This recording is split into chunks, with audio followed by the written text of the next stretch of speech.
Smash away since Massey. No. What are you doing? Are you leaving Bayern? Or are you fucking leaving? He didn't even finish his sentence. Will be their trends real? Characters. He ran out of characters, bitches. I've been here for about how many seasons now? 3 seasons. And Rams will kidnap the ball boy, and Rams will be the guy who be like, they're the champions. So wait. Aren't you a bit old to? This is one of my favorite moments on this stream, when they found a way to write a bigger message underneath.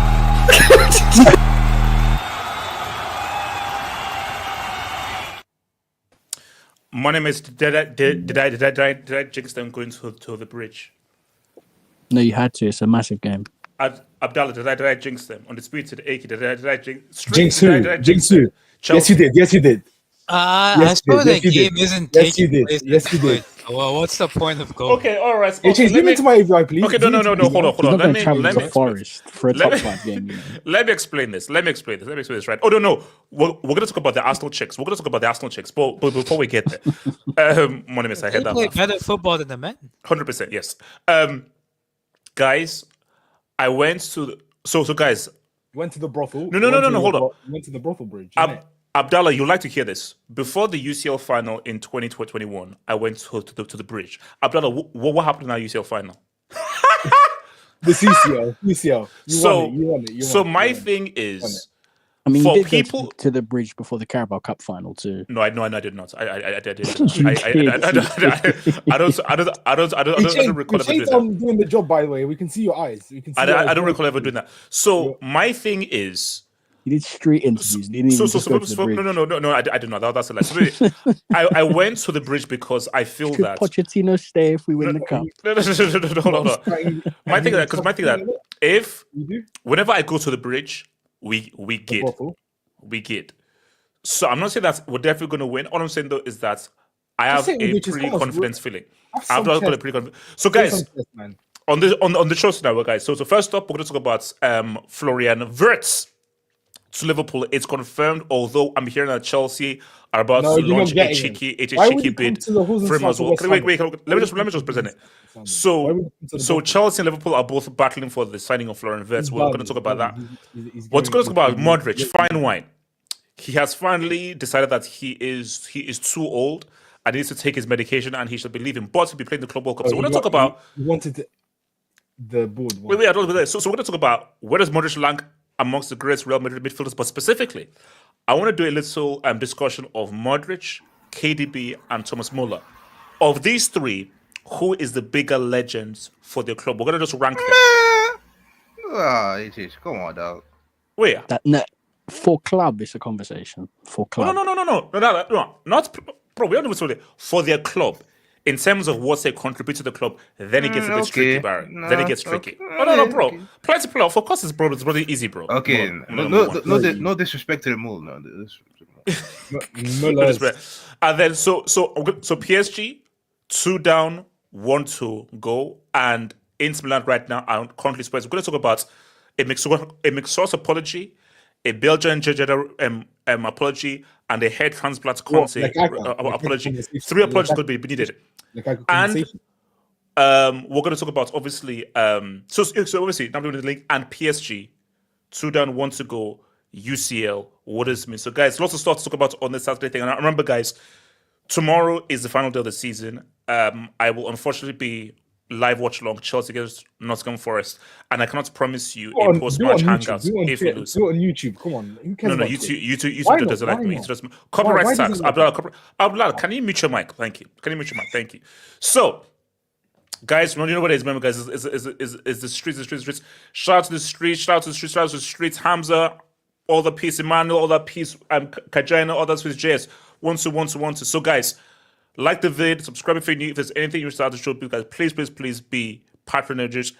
Send in your super chat. Remember, your super chats on your dubs helps to keep the channel alive and helps to fund my OnlyFans addiction. So,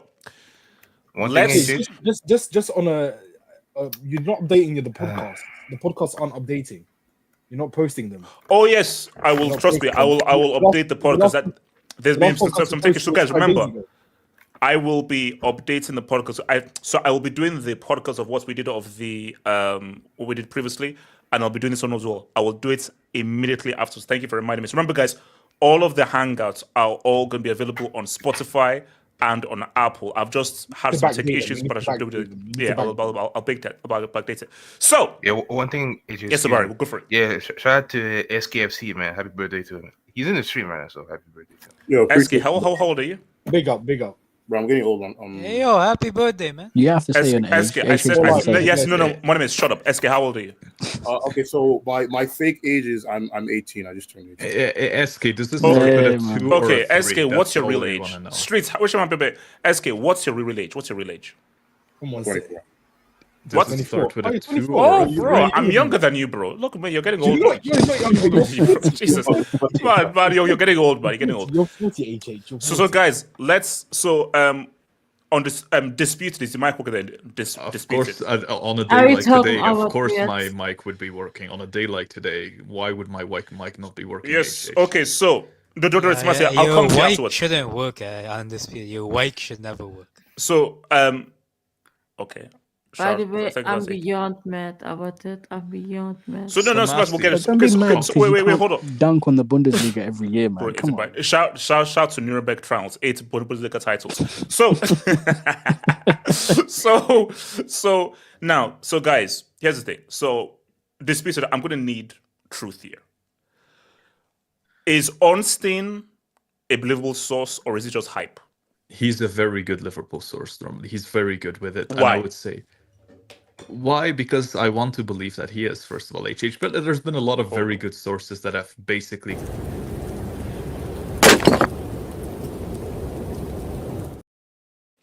So he's a good source because you want to believe he's a good source, not because he's a good source objectively. First of all, he's normally No. gets his stuff He may be, right but with on the Liverpool. it's just that he's a good source because he wants to believe he's a good source. That is a brick. But continue. Yes, but we've got him.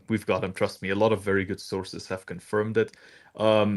First of all, I'm worried. I'm worried about Mr. John Henry because I think there might be something wrong with his health. Because if this guy sees 130 million disappear from his bank account, I think he might collapse and just go into like a IC or something like that. So please, first of all, pray for John Henry. And secondly, all I will say is that So stop there. That's why I don't believe it. Based on how Liverpool fans have been waxing lyrical about just spend money, we all know that this deal is going to be north of 100 million. Yes. Like 121, 130. So how out of nowhere have FSG greenlit over 100 mil? That's what the math just doesn't math. First of all, we haven't spent money in quite some time now, not since the Alisson Van Dijk, those days kind of thing. And we've really needed some replenishment in the squad. And it's not like Liverpool struggle with money. Our revenue is like 800 million this year.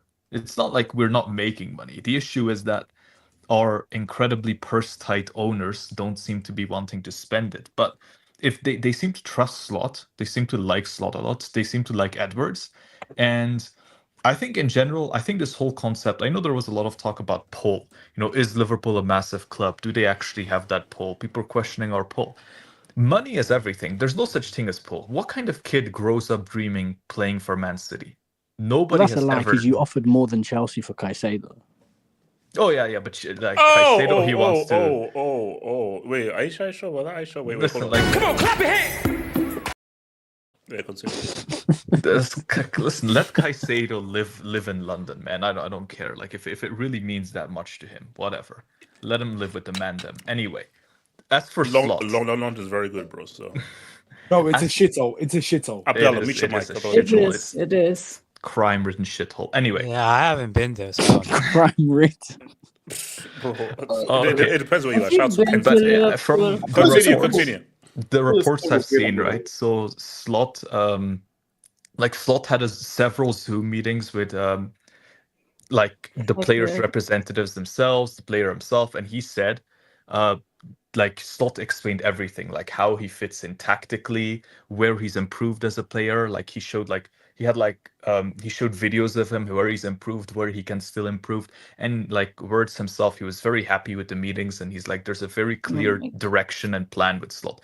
Whereas apparently this the DEI manager in Bayern, he was very unconvincing. He couldn't explain anything God. to. Well, I just confident did.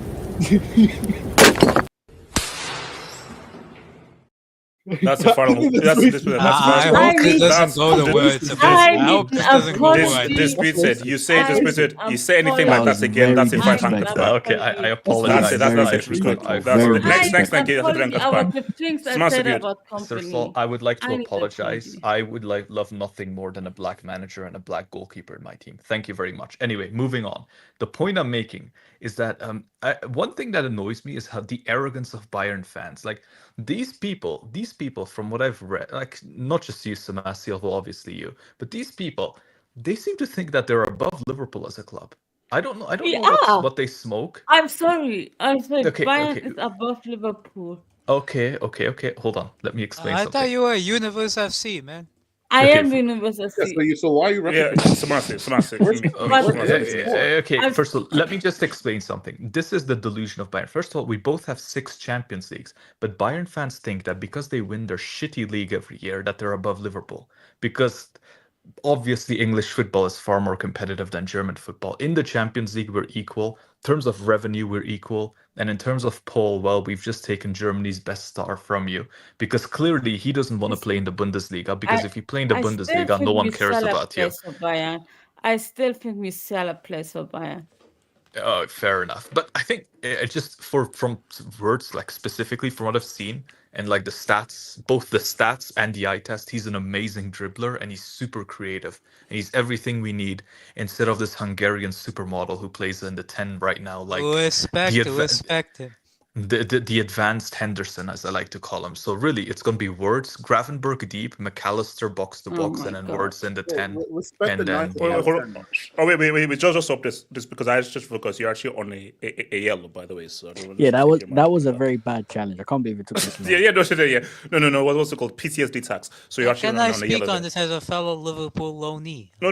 So basically, this why would Wirtz come out and say he specifically wants Liverpool? Is there some money under the table that you're giving him? Continue. It's the project, HH. The project. Look how exciting. Oh my god. Listen, it's just jokes. Like people need to stop taking it seriously. Anyway, can I just keep finishing? Yes, keep going.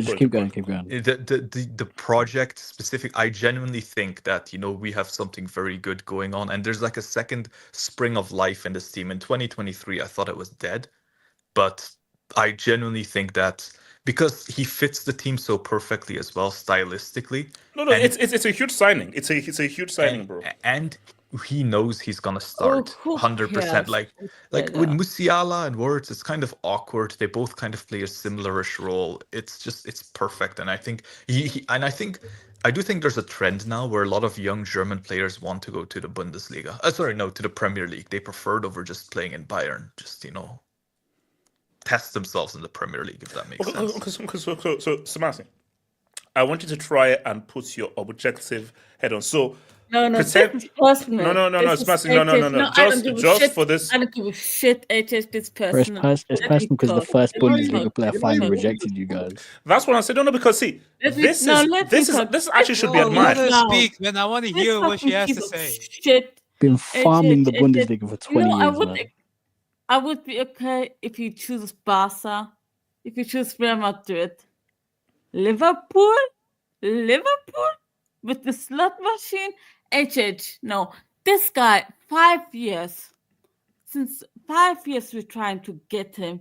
And the last minute, he chooses Liverpool because conversation with the slot machine.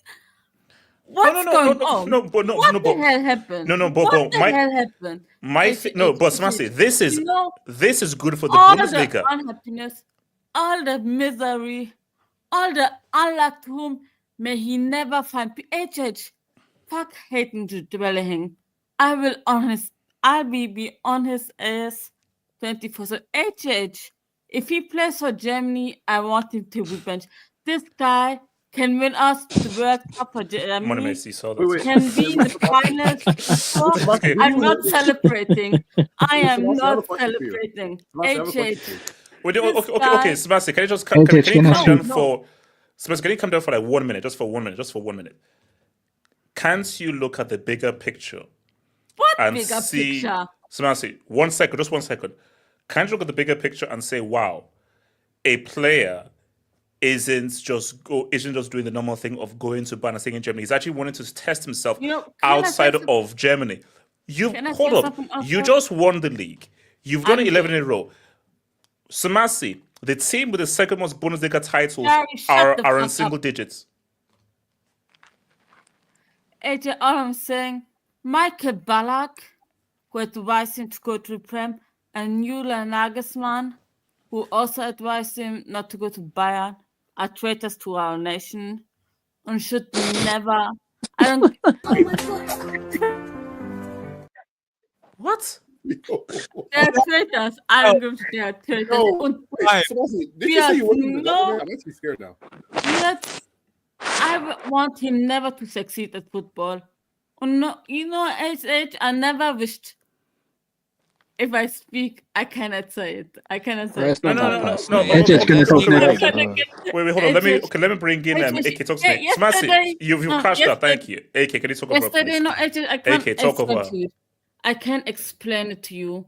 Apparently, there were conversations with Michael Ballack and Nagelsmann, who advised him against Bayern. I will never. Michael Ballack, you fucking loser, who never won anything good, totally deserved it. I felt sorry for that. Can you grab the mic? Totally deserved it. Yes, I got you. This is my 9/11. Okay, all right. Okay, AK, hold on. Where was it? All right, AK, so go for it. Take it. Talk on it. Okay. Can I go next after AK? Yes. Yeah. Here's the thing. Samasi, what the hell? AK, can you grab the mic, please? AK, thank you. All right, finally. But who is that? Okay, I need to. Okay, continue. Money Mace, that's you, bro. Money Mace, you need to chill. Okay, go. AK, go for it. Okay, got it. So here's the thing. I do think he's gonna come to Liverpool first of all. At FSG, but they might have found like a gold mine outside of Boston. They probably found some new, gold bars. They're like, hey, 150 mil right here. We can just give it to Liverpool. So shout out to them. Or LeBron might have. Are they still tied with LeBron? Because LeBron might have got a new sponsorship or something, but who knows? Oh no, LeBron still be wearing the Liverpool shirt. He still be wearing the Liverpool shirt. Yeah. Shout out to him. There is a Twitter account though. It's called Anfield Edition. It's a Liverpool aggregator account. I don't know if Undisputed knows this account. But it is a certain Liverpool aggregator account called the Anfield Edition. And what they do is whenever a player is linked to Liverpool Football Club, they always add those really corny phrases like never let them doubt you or like remember the name. They always get these pictures of these Liverpool of these players that are linked to Liverpool, and they always put out a corny statement like that. So they've done it with Tchouaméni, they've done it with Jude Bellingham, they've done it with Xabi Alonso, they've done it with Kylian Mbappe, and they did it most recently with Trent Alexander-Arnold. They have just done it with Florian Wirtz. Can you name Caicedo and Lavia too? No, they didn't do it with Caicedo. I just saw. Oh my God. You're trying to tell me that so Wirtz isn't going to go to Liverpool? No. Can you tell me where those 5 players went? Guys, don't do it again. I hope it happen because it's probably the least likely to happen because, bro, Madrid Real ain't Madrid, I need you to pull through. No. But here's the thing though. Him and Alonso still on good terms, and if Alonso picks up the call, hey you, bro, let's roll over again. None of that matters. Madrid, in my opinion, Madrid are not spending that much money on Wirtz. If they are, it will most likely be a center back or something like that. So, the Anfield edition jinx still is there. If Real Madrid go in for Wirtz and they get him, I want the city of Liverpool to be renamed Florentino Perezville. Shout out to him. But if he goes to Liverpool, it's a great signing. I mean, huge! No, it's the signing of the summer. Arguably, it's like it signals that Liverpool are ready to almost start this era under Arne Slot. They're serious about this because no club who's not serious is not going to push 150 million on. Arguably, he'd be a top 5 player in the league immediately the day he joins. That's how good Florian Wirtz is. And shout out to the Hungarian supermodel. He can sit on the bench and have beef with Arda Güler. Shout out to him. Wirtz can play that number 10. He can feed the likes of Mo Salah. If they get a left winger and a striker. So where would Wirtz play? Number 10, no? So then, where's Mac 10? So Mac 10 is in the he plays deeper, no? Okay, deeper. Okay. Yeah, it's kind of 4-2-3-1 almost, where the base is Mac 10 and Gravenberg, and 10 is Wirtz. The problem is if you have this much money on Wirtz, bro, why not just spend it on Isaac or something, bro? Like, take that 150 million on Wirtz and put it into Isaac, because I think a striker is a bigger need for Liverpool than a number 10. I agree, but apparently John Henry has enough money for both. You're lying. What? Yeah, it's no way. John Henry he's lying. Your goddamn ass up. Shut, bro. Get I'm there. pushing out. No. Here's the thing. I know. I read that online, and I was like, because what I read was they're gonna sell Diaz and Darbibi.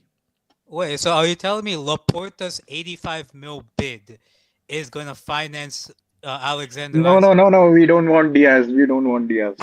Okay. You're getting Diaz. Deco loves Barcelona. Diaz. If you Arne said he appreciates Diaz. No. Deco said he appreciates Diaz. So first of all, wait, hold up. Okay. What is the likelihood? No. Hold up. What is the likelihood Liverpool gets both Wirtz and Isaac? Okay, so here's the plan. We are sending 0%. Wait, hold on. I'll ask the dispute. Okay, the dispute. What you say? So you can the barely ideally, money.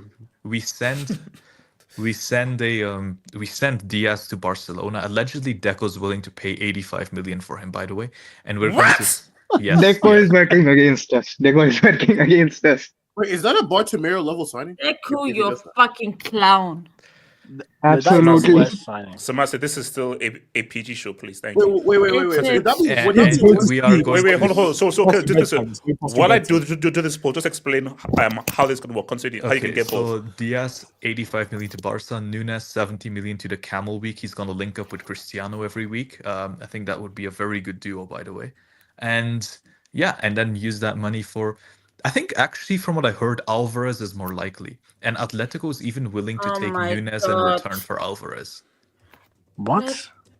No, I've read numerous. You put Simeone in the Brick Academy if that happens. Alvarez ain't leaving in just 1 year from Atletico. No seriousness. Do people watch the same sport that we watch? Bro. I'm saying this right now. I'm not a Barca fan, but if Deco puts 150 on Diaz, I'm giving him the Stone Cold Stunner live on TV, bro.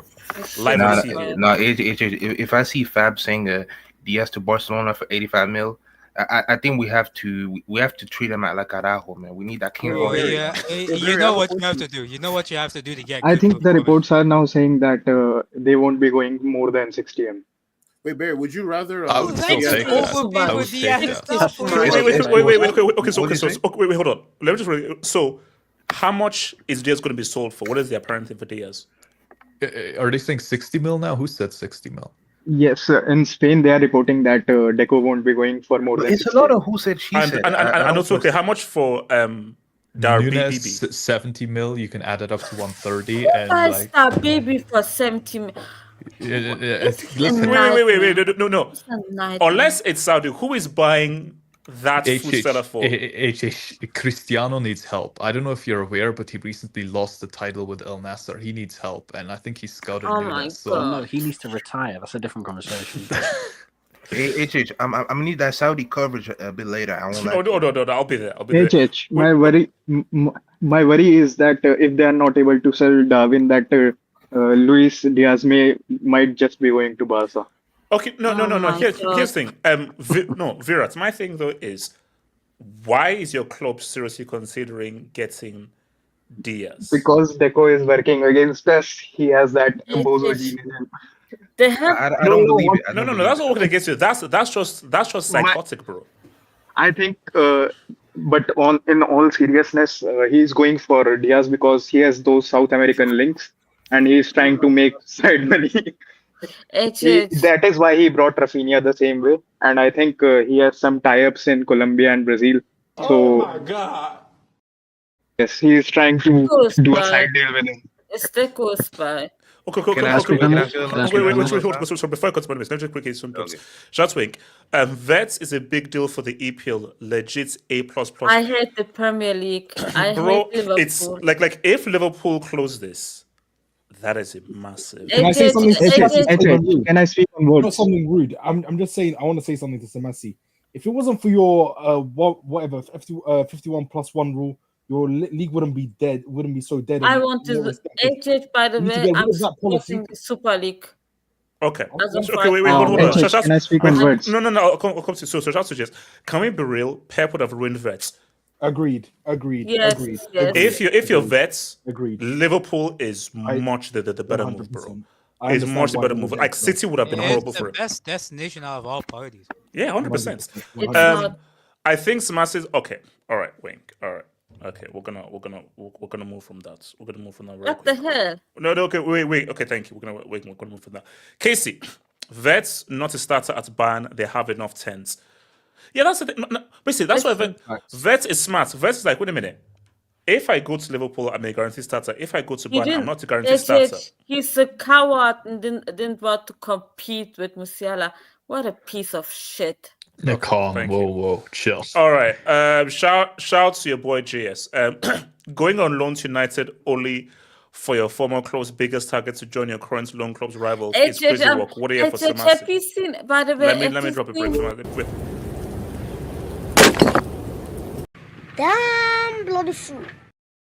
Samasi, that's an L. So Samasi, it's an L. Samasi, it's an L. By the way, it is the worst what happened yesterday.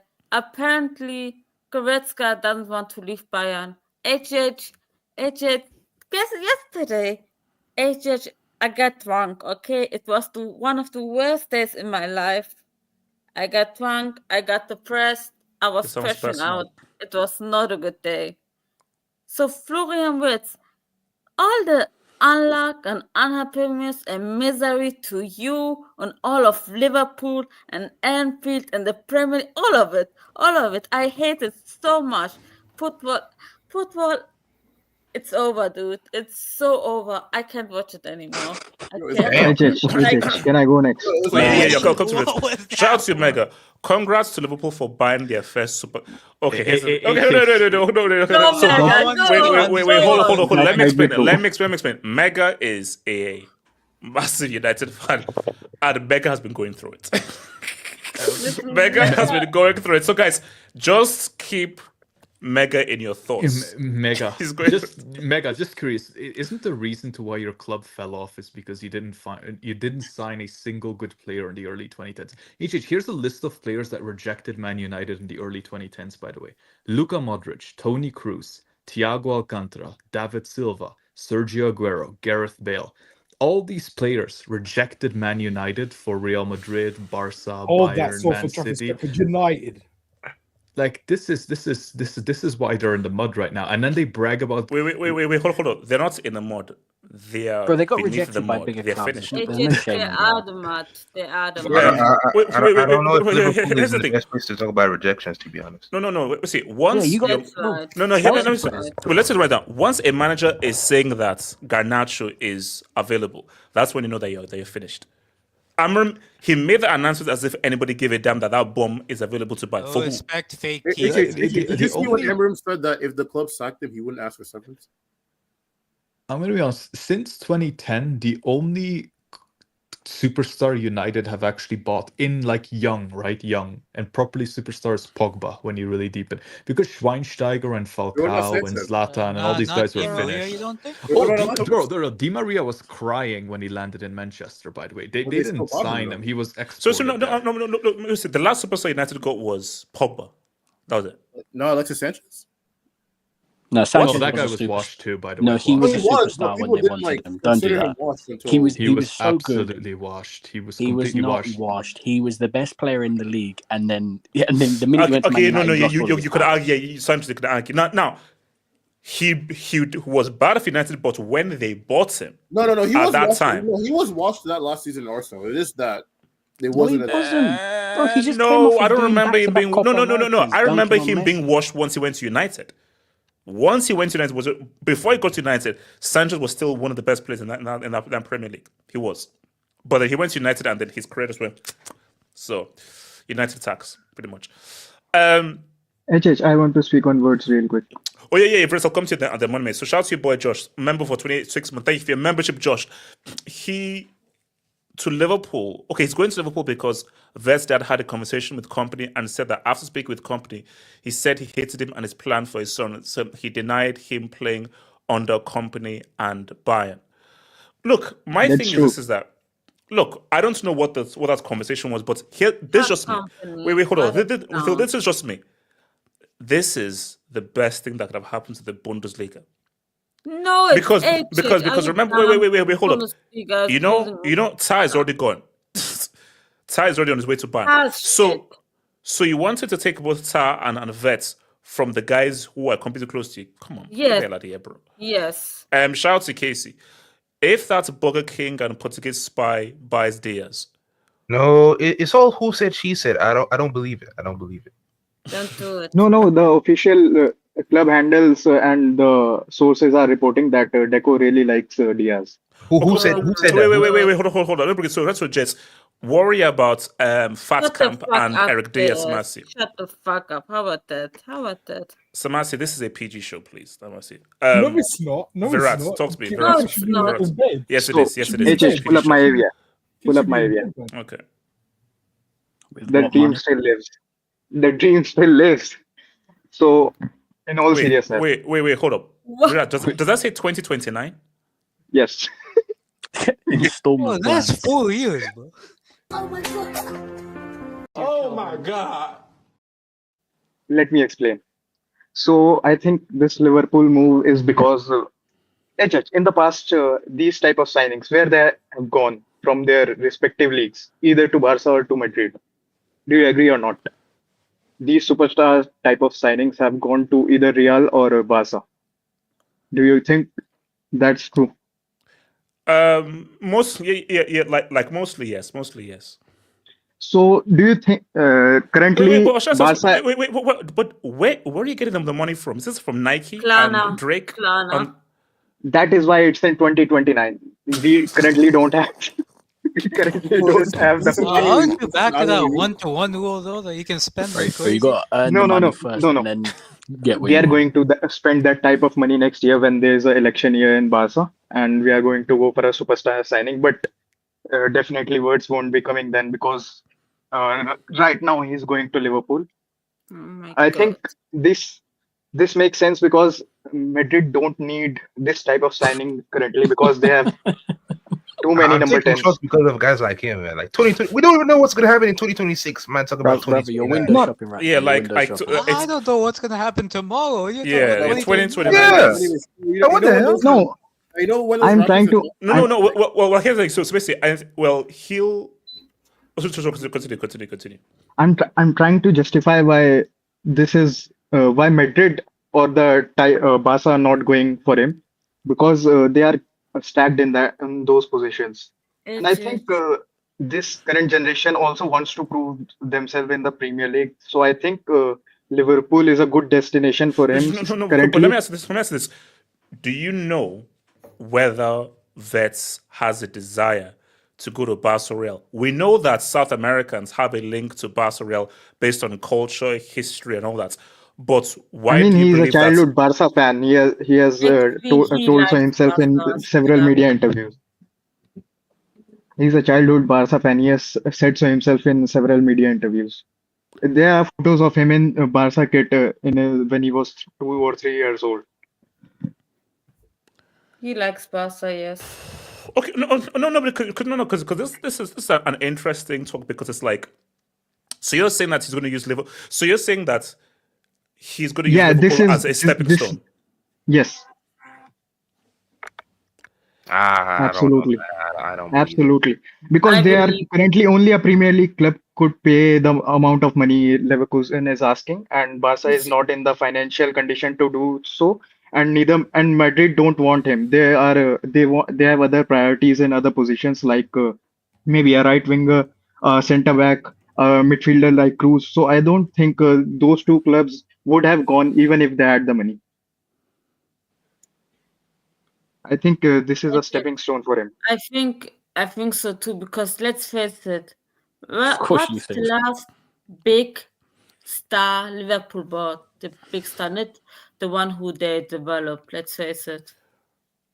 Wait. The last big star or the last person they developed? What do you mean? No.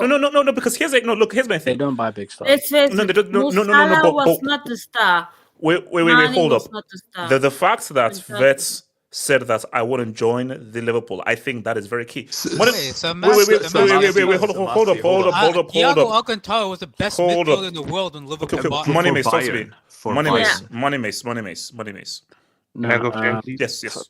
First of all, this is the best thing for football. Wirtz not joining Bayern Munich, because we want to farm. We want to farm the Bundesliga. Sorry, Samasi. If you interrupt again, I'm going to put you in the freaking green room. I don't give a damn about me too. I don't believe in that trash. So let's see if I don't want it. Continue. Because apparently the best thing for football is a singular team farming the Bundesliga for all their best players. We want Lewandowski, we want Goetze, we want Hummels. Give us Jonathan Tah. Give us all your guys. We want to buy them. And then we're going to play them in our team. And then when they're washed, we'll give them back to you. When they're 30 and they're overweight, like Nicolas Sule, we'll give them back to you. There, now you can have Nicolas Sule when we're done with him. They did that with Hummels and Goetze too, bro. Yeah. Now that watch, when Goretzka starts to lose all of his muscles and he becomes this weak old frail man, Schalke, you can have him back. Schalke, we're done with him. We'll go get another Goretzka. This is what these guys do. For Liverpool, this is an important signing because we know what Man City are going to do in the summer window. They're going to drop a country. So you got to respond by yourself and also drop a country because you're already ahead of Man City. But hold on, explain this to me, because this is what I find confusing. So why, we know that City have 5 or 6 oil rigs that they use. So why did City that this deal was too expensive and Liverpool have the money to? Don't tell me that Liverpool have the money to spend and City don't. Well, maybe City used all of their oil rigs in January because people forget. I think it's dead, man. I generally think it's 200 million is a lot of money to spend in the middle of the season. I don't think it's the money. I generally think he's looked at the players that we have. We have an awful defense. He sees a load of grandpas/uncles in the midfield. You see a guy who's a lamppost who barely makes any no. Or this, maybe he said no. He said no. Maybe he said no. Because no, listen, maybe he just said that no. I want Liverpool specifically. Maybe he said no to City. Yeah. It's a better project. Okay, so continue. And the thing is that I think Liverpool have to spend big in this summer because everyone's talking about who are Arsenal going to sign, who are City going to sign. Guys, there's a team in the Premier League who just got over their PSR problems, and you think City can drop countries? These lot are owned by Saudi Arabia, and they can drop planets. Not countries, planets. Like Newcastle. We're not owned by. Oh, okay, no, not you guys. Newcastle. Newcastle have not spent a single penny for 2-3 years. If Newcastle really wanted to, they can go and they can put down any money they want for any player in the world. They have that level of money. So for Liverpool had to spend big in this summer window to maintain the standards, because when you're on top, you need to spend to stay on top. And for Vert, and the thing is that it's going to be weird watching Liverpool play, because the last time they had a true number 10 was 7-8 years ago under Coutinho. Ever since then, who wasn't really a number 10? The guy was. That's why we called him Coutinho. So the last time they had for the last 7-8 years, it's just been workmen, midfielders, run around, get stuck in. Henderson, Wijnaldum, not technically the best, but 95s. Yeah, 95s get stuck in. They're just there to. How big of a statement is this for Liverpool, or should we wait until we see what happens in the summer, or have Liverpool already made the move for the summer in the Premier League? Well, listen. First of all, deal's not done. So the deal's only official once the shirt has been held up, because apparently Zubimendi was official, Caicedo was official, Lavia was official. Money Mace, if at the final hour, Fabrizio says, "Here we go, Wirtz to Chelsea." We're popping three bottles. No, he's not going Chelsea. That's not happening. If that happens, do you You're remember going for Delap. Do you remember when I, after the 22 Champions League final, I disappeared for a good 12 months? Yes. Yeah. So if that happens, you're not gonna see me again. But it's not gonna happen. All I'm saying though is you never freaking, because never ever doubt. My name is Tony Ribbit B. Bzz. No, hold on. Yeah. Let me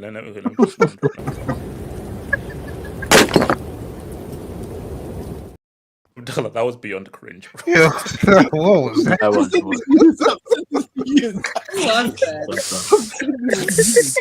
What if it's continue? Nah, Chelsea. I mean, Chelsea don't really need a number 10. They got a Dewsbury Hall, so they've already got sufficient cover. Okay. What if it's? I needed to relax. You've got never mention that name ever again, bro. Mention that, please. Listen, Wirtz or Dewsbury Hall, I know who I want for my club, and it's not Wirtz. That's all I'm gonna say. So, no. But as an Arsenal fan, are you worried by this move? And they're going to put pressure on Arteta?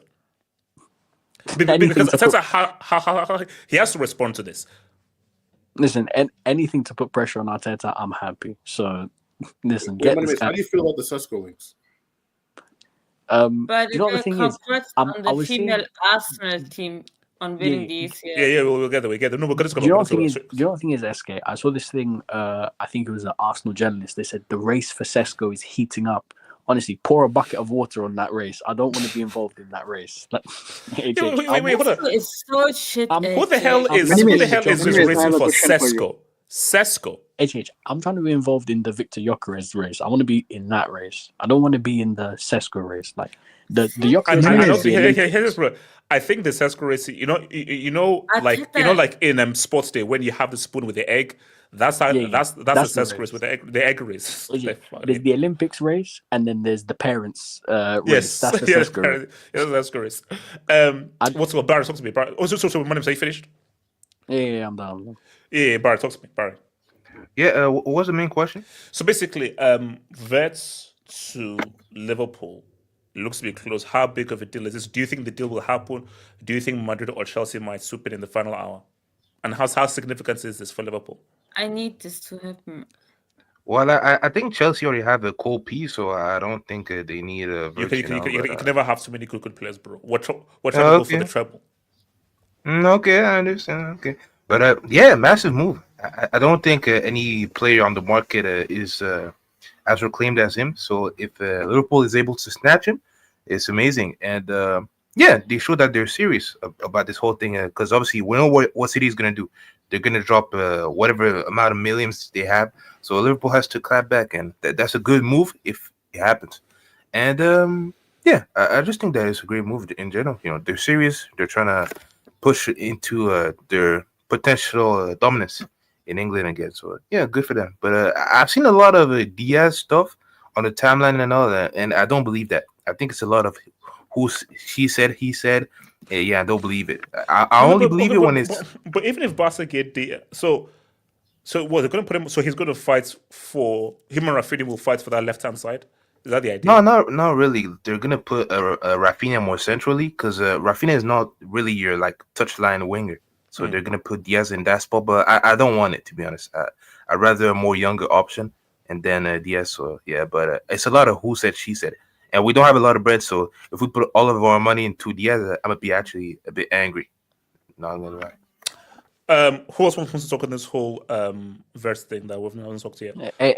Wing in the comments is saying that he doesn't want to be involved in the Gyökeres race. He wants to be in the Mateta race. Do you co-sign that? No, I do not. I mean, AJ said make Chelsea black again. So, personally, I want to be involved in the Red Gui race. There's another transfer. Can we talk about why Mikel Arteta is looking for a Slovenian prepubescent instead of Gyökeres? Easy, we'll get had the worst. Who again? Doing a thing. Wait, hold up. Shout out to Josh. Due, Wirtz, Simmons all rejected Bayern in 1 year. If I speak on this fucking board. Damn. It's not good. It's a man coming with smoke. Bro, if you look at Wirtz, bro, that guy should be a Bayern player. He's the best German player. Grew up in the league, bro. It's not good for Bayern. That's why I find it so surprising that he specifically rejected Bayern and he chose Liverpool. Listen. Because the German golden generation is gone. The days of Neuer, Hummels, Boateng, Lahm, Schweinsteiger, Müller. Hold on. Shout out to your boy Wink. I see HH subscribed to no, I'm not. I'm subscribed to Rachel. Rachel. That's RAYCHIEL. Rachel. Fadas. 100%. Shout out to Taran VG. I'm not reading that up. Behold over that hashtag. All right. Tarek, thank you for that. Taran VG. Thank you. We'll move on swiftly. J2S. Race for Sesco is a Paralympic event. Barry.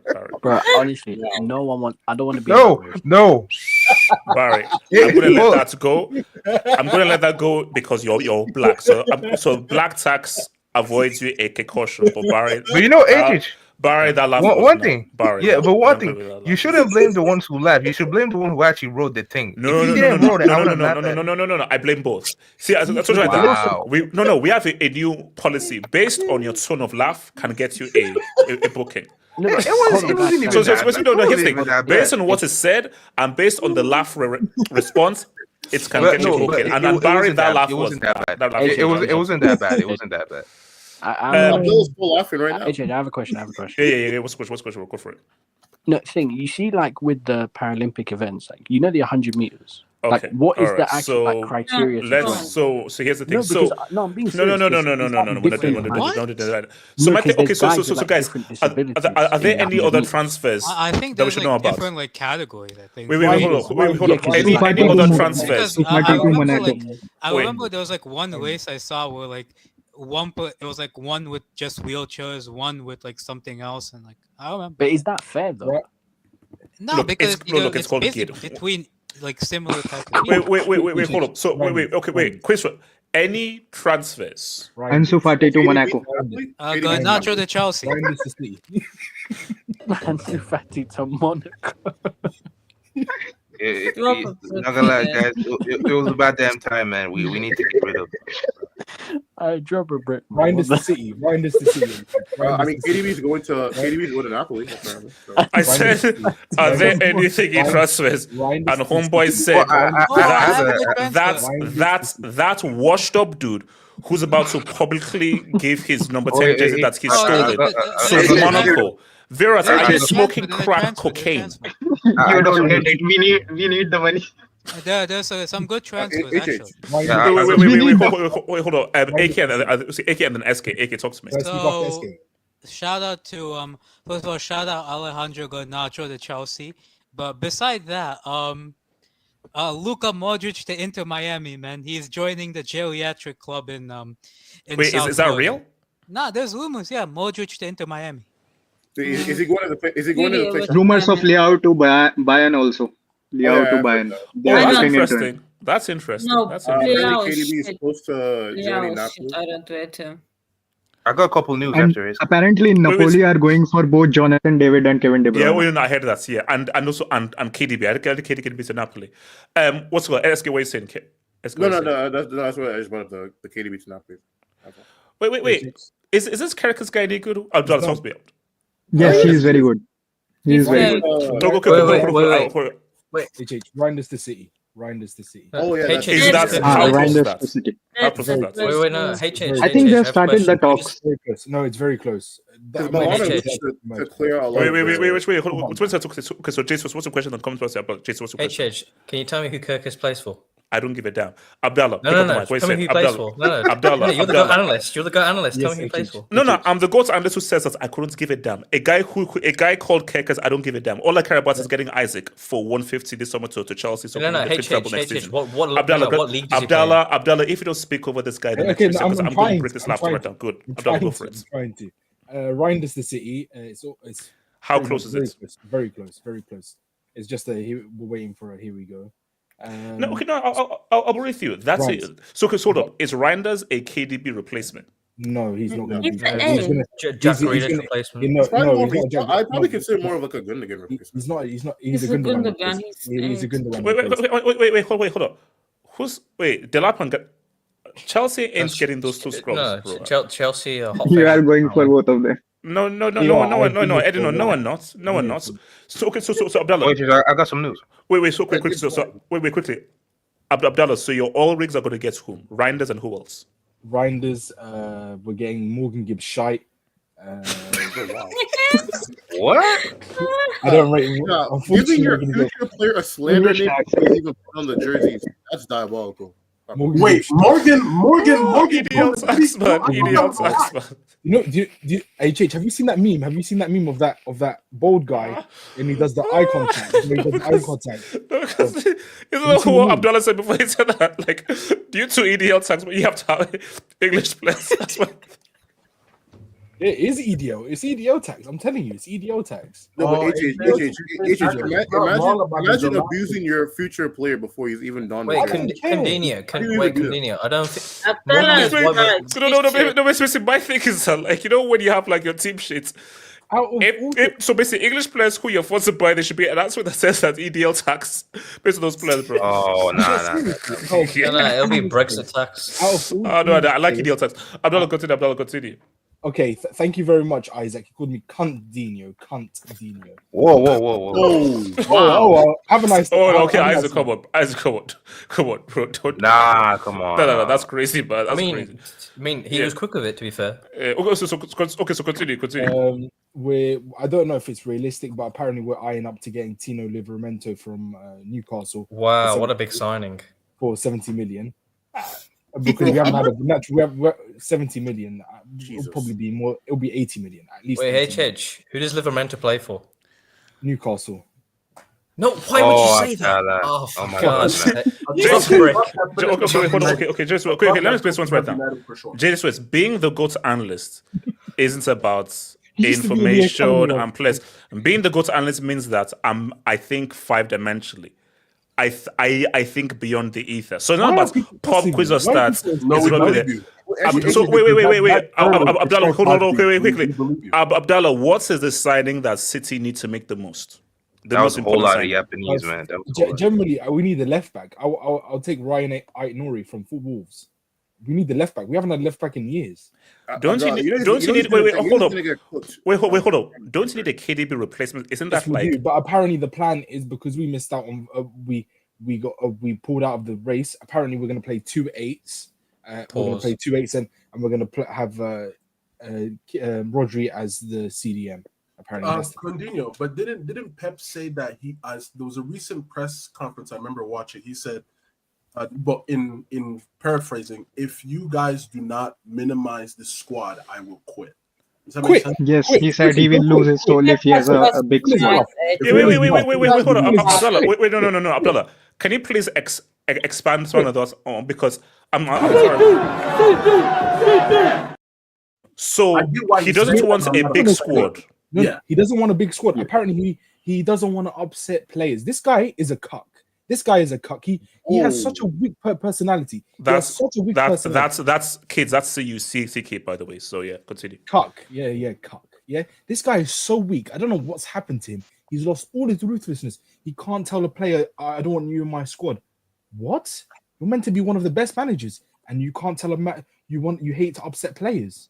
This is the only manager, correct me if I'm wrong, he's the only manager where if a player is unhappy to leave, he's happy to let them go for even pittance, for an absolute pittance. I don't understand this manager. Like, he's actually lost it. Like, him going through these troubles with his wife, and now he's back with his wife. I don't get it. I generally don't get it. Abdullah, are you pep out? I'm not pep out, but people feel like we have to blindly back him as if you're the type of person who'll probably Abdullah, let's be real though.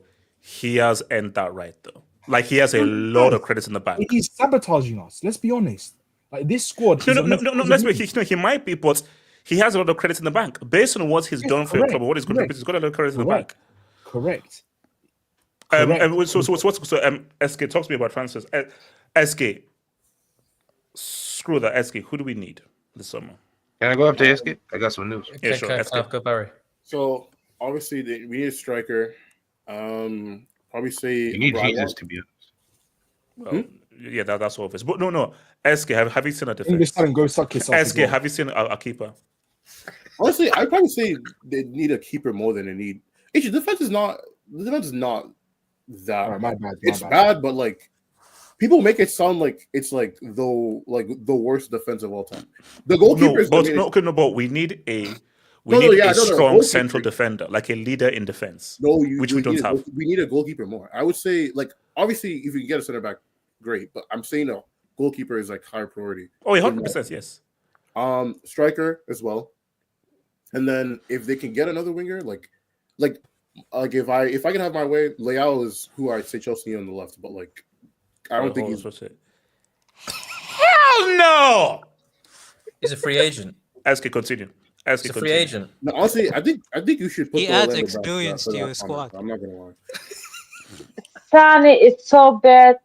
Wait, HH, what would you say if you saw Garnacho on the left and Son on the right? I'm catching up. I'd jump. JTO's relax. SK, continue. SK. Well, yeah, so I'd say an honor as well if you want. So I would say high priority is a striker, goalkeeper, and then like lower priorities, another center back. So what do you think would be the biggest transfer this summer, either for Chelsea or just in general, or has it already happened with Wirtz? In general, probably be like the Wirtz transfer. I don't really see like. So basically, you don't see Isaac moving this summer. Newcastle are probably making the Champions League. Like, they're in pole position to do that. And if they do that, they don't need to sell them at all. And even if someone puts down 150, they still say no. They can afford, like money makes they can afford planets. I think the fact that they have secured Champions League football. The only reason they would even sell Isaac would be because of PSRs, not because they need to. Okay, let me ask you this though. SK, would you take Vic for 60 mil? Yeah, I would. I think it would be good for you. No. Here's the thing: would you take Osimhen or Gyökeres for 60 mil? Who would you take for 60 mil? I think I'd rather go with Vic. But the thing is, like, bro wants 400K. Both of them are Vic. Wait. Which Vic? 400 what? Because he wants 200K net, which is like 400K before taxes. That's why none of the big teams have been. That's why none of the big teams have been going. SK, what currency are we talking? Are we talking Naira? Oh my God! His head might be jumbled. If it's pesos or like what's the Indian rupees? If it's rupees, okay, we can give it rupees. Yeah, 100%. But pound sterling. How much does Salah get paid, please? How much does Salah get paid per week? Actually, I don't know. I think is it like somewhere in like the low 300s right now, or mid 300s, something like that. Okay, wait, hold on. Desert soon. 150.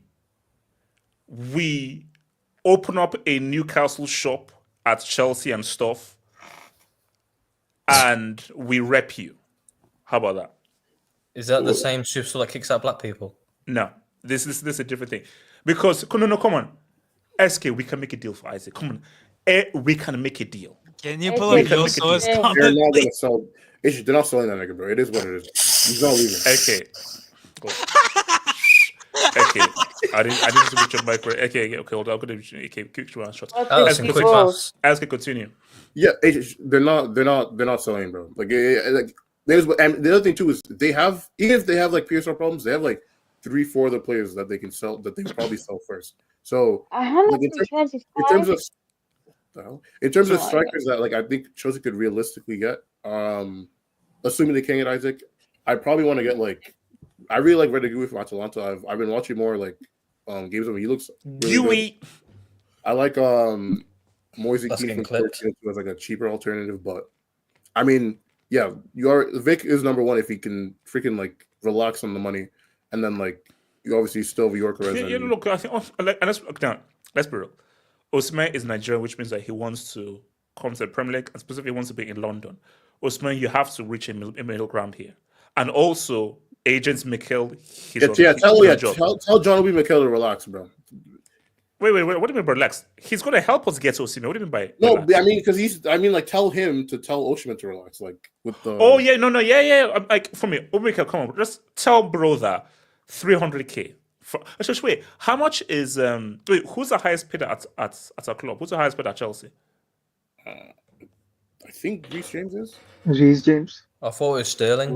Let me check apology. I think we talked about Elijah, talk to me. Elijah, give us that info as to who's the highest paid at Chelsea, because I think it might be 320 or 350. Because 400k, bro. Come on, man. That's you need to relax, man. You need to be right. What? I believe Carnival. Wait, HH, does this play even play for your club? I believe Carnival. Elijah, how many years is left on that deal, by the way? Is this after sharing the salary with Arsenal or before that? I mean, we talked about this last time when we were making fun of my club. He's not sharing the salary with anyone, man. It's all going to him. No, I meant, is Arsenal paying some of it? Yeah, I don't want to be rude. I don't want to be rude because as you well know, I am pro black and I'm biased towards black people. Hold on, relax. So my thing is this: is that SK, we need to get rid of him. And SK, here's the thing. And this is what settled Raheem. You can either do this the easier way or the hard way. We can either do this legally or illegally, but one way or another, that 350k is getting off our freaking books, bro. Are you getting that SK? Listen to what I'm saying. That's 325, 350k of Sterling is getting off our books by next season. Facts. I don't know how that happens, whether that's legal or illegal. It's getting off our books. Wait, Elijah, 100%. Elijah, as our fact checker, how many years does Sterling have left? I just got on Capology. I see Reece on 250. So unless, sorry, my dog's barking, but I see Reece on 250. So, but Sterling's on 215. So wait, Reece's piece is on 250. Yeah, Reece James is on 250. Okay. So Elijah, you're saying that J2SL goes to his medical bill. Wait, hold on, Elijah. Elijah, are you saying that Raheem Sterling? Wait, hold on, Elijah. Are you saying that Raheem Sterling is on more per week than Rege? He's on 215,000 pounds. 215,000 a week. But my question is, why is Wesley Fofana on 200? Does that guy even exist still? That's what I want to know. Medicine tax, but I'm not gonna lie. You have to pay him that much for the summer of 2022 was not. It wasn't. I know we talked about. I'm like, this doesn't make sense. Like, and Kunku, he barely plays. He's on 195. Enzo Fernandez, I respect that. He's on 180. No, but Elijah, this is before they started the whole like youth project, and I think that's probably a part of the reason why they did that, because they're like, why are we paying these? Well, 180k for being racist. Thompson is on 120. Well, he was a free transfer, Elijah. Oh Jesus! HJ, you need to talk to your boys, man. Like, what are these fees? HJ, Tosin. I also think this is why Deco wants Diaz, because he is on very low salary. Wait. So hold on. One second. Elijah, what are you saying? No, I'm saying Tosin at Liverpool is on 40k max. I'm sorry, you're getting less than Diaz. Bro. Wait, please tell me Chris Quiz on 200k. I told you 195. And the gross remaining is 50 million pounds. And the gross remaining is 50.7 million pounds. So basically, it's a mess. It's a mess. It's a mess. If you guys want Yeah, the brothers are fleecing your club. But and if anybody wants to take a look, I put the link in there. You can take Wait, are you telling me this is like the NBA in football? Oh, yeah, so hold on. Let me get some debates. J2 is the rich and they're robbing people. Barry, you know that you're right. You know they should be booked by now, but robbing the poor and giving to the rich. So what's also called? Wait, hold on. Okay, can I just say something right now? So he's a free agent. Wait. Let me just ask a quick question. Who in the right band is taking Leroy Sané on the free this summer?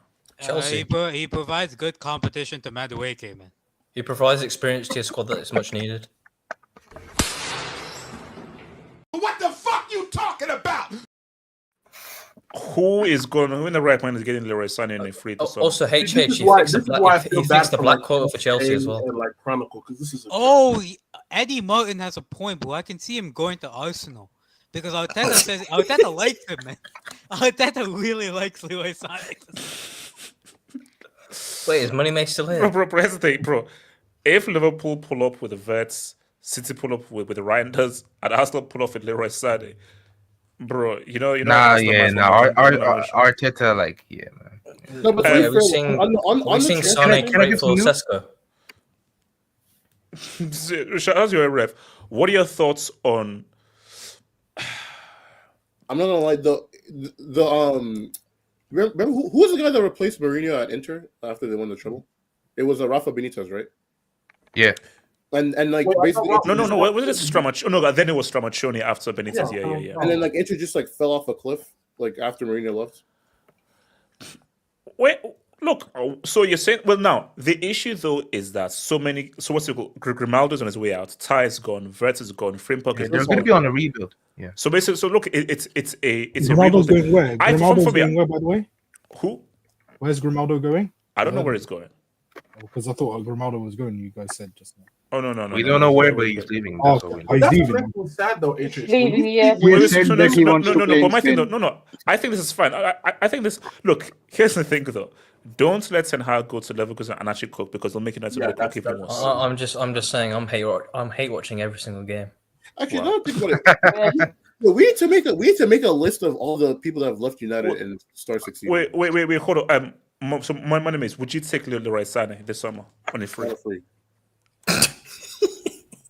Nobody's taking him. Actually, I asked a question. Would you take Leroy Sané on a free to Arsenal this summer? Free. Don't even answer that, bro. To be honest. Okay. Shout out to your boy Casey. Coach analyst here sounding like a cult leader. I'm not a cult leader. I'm a friendly guy. I'm always a friendly guy. Talent FC. Abdallah Ass supports more teams than Drogba has memory of 2012. #CTE. Wirtz challenging himself while Musiala starts pass versus a ball coming for Bundesliga. I heard it. So fucking that you Canadian clown. The enunciation on that ass is so crazy. Calling them places is crazy. Thank you for the super chat. Thank you for the super chat. Thank you for the debate skipper. Shout I out was trying to stay serious, man. Modern Madrid. Thank you for the support, bro. Thank you for the support. Thank you, bro. Neymar to PSG was okay. All right. Okay. So wait, is that 400 billion? No, that's 400. That's 400. Bro, I swear that's like US Treasury. Talents FC. Sunderland promoted same. Okay. No. Here's the thing, though. The race to 7. No. Let me. It's the race to 7. It's the race to 7. No. I've got to respond. How many UCLs does Sunderland have? Have Sunderland ever dunked on a little Messi before? Have you ever dunked on a all-rig before? How many Europa Leagues? How many Super Cups? How many Club World Cups? Do they have a defensive record in the EPL? Sunderland ain't the same. Wait, I'm not gonna lie. I hate this team for one reason. Remember that first season that Mourinho came back, and Chelsea finished like third, and he was talking about like horses and shit like that. Yeah. You know, these dudes were effectively the reason why Chelsea didn't win the league that year. Oh yeah, I remember. Yeah, I remember. That bum-ass penalty, bro. What Sunderland? I'm just saying, how are you beefing a club that haven't been in the league for 8 years and you're still in the same league titles as them? They're doing it in 8 years to catch up. No. Just was won the UCL twice, won it twice, and won the Europa League twice. Like 2-time UCL, 2-time Europa League. I think we there's a club World. No. Wait. Just was I think there's a club World Cup there. I think there's a Super Cup there. Also, just was like our defensive record will never be beaten. By the way. Wait, so you have the same amount of UCLs as Arsenal women? No, Elijah, we have the best defensive record of all time. Elijah, how many invincibles do Arsenal women have compared to Chelsea? What kind of white guys? Wait, HH. You know Raheem? Do you reckon Raheem Sterling earns the same as the whole Sunderland team does? Casey, 1 rupee equals 19 naira. That's a lie. Oh yeah, Casey. That's a lie. Let me Google it. So wait, Casey, you can't be spreading lies, bro. You can't be spreading lies. That's true, by the way. That's true. No, it's not true. That's a lie. It is. Is it? What's happening in Nigeria? Yes. Just fold it. Just fold it.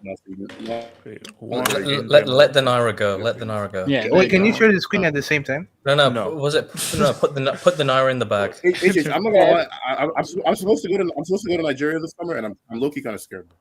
No, this is a lie. 1 Indian rupee. What? How much is a water bottle in the Lagos? 18. Yeah, he's right. 19. Barry, looking at like a couple thousand. Oh, really? That's actually clever. Like the average man from England could walk into Nigeria and become a millionaire. Okay, wait, hold on. Why? Okay, hold on, guys. This is a football show. This is not a political show, and I'm not condoning my country being insulted here, bro. Can I give some news? Yeah, wait, Barry, what's the news? Barry. Yeah, so I mean, there's not a lot of traction over here in our club, but Fatih is definitely leaving. I mean, yes. Him could they all have an agreement? Wait, no, okay, but hold on. When he leaves, is there going to be a public thing where he takes off the number 10 shirts and gives it to Yamal? No, we don't do humiliation rituals over there. So, all right. Well, yeah. I do, but continue. And yeah, the goal is whoa. Oh no! You're not beating the cult leader allegations, bro. Barry, just keep talking. Yeah, and YSK 11150 11150. Barry. Now the goal. That's think. Wait. What kind of ritual? Yeah. Yeah, the goal in the summer in general is just to increase the squad depth. Okay. So Fatih, Monaco, who else? Yeah, now the goal is just to increase the squad depth because we're gonna compete for everything again next year. So just increase the squad depth, get some replacements, and maybe one big signing because we're gonna have some money from the domestic victories this season. So maybe one big signing move. And that aside, I've seen some news today. I mean yesterday. I've seen that Criminaldo and Al Nassr fans, they don't want him to re-sign, so maybe he might be on the move too. Barry, they thought he was asking for his shirt, but then they were like, Can I add to that? Can I add to that? Yeah, after that happened, I went back and saw on the timeline. X is just comedy. Supposedly there's a rumor that CR7 is going to leave Al Nassr and go to 30th place Los Angeles Galaxy. The Los Angeles Galaxy won the championship last year. Right now they're in 30th place, dead last. They haven't won a game. They are 0 for 13. They haven't won. Elijah, I think Gianni Infantino. Elijah, but why does he want to go to the Galaxy? What do you think? What do you think? Why? FIFA president confirmed it on Who's in the Eastern Conference? Live stream for. No. Who's in the Eastern Conference? Oh my God. Ronaldo's playing Flamingo. Oh wait. Wait. Elijah, here's the thing. When does this end? When does this end? Ronaldo. I hope this. Wait, can I say one thing? Hold on, Barry. Go for it, Barry. Bro, I had so much fun watching this guy perform at Euro 2024. I just need one more, man. I need one more ride and World Cup 2026. No, Barry. Wait, hold on, Barry. What if Hitwatch, top scorer, scores winning goal in World Cup final and the world finally ends? No, I don't even think it's that. Okay. The Statue of Liberty moves better than CR7 nowadays, man. The guy can move. No, but Barry, this is what I'm saying. Do you think that Ronaldo's gonna like download his conscious and then upload it into a younger person? Yes. And then just like keep downloading. Yes. No. Yes. So he's gonna be like Brainiac. He's gonna be like Brainiac. Look. No. Put it this way: the first football player to upload their consciousness into a younger body will be Cristiano Ronaldo. 100%. Well, you see there. Once that tech is available, Cristiano. I tell you right now, he's downloading himself. Cristiano already has first dibs on that tech. So once a quality younger body comes through. Here's the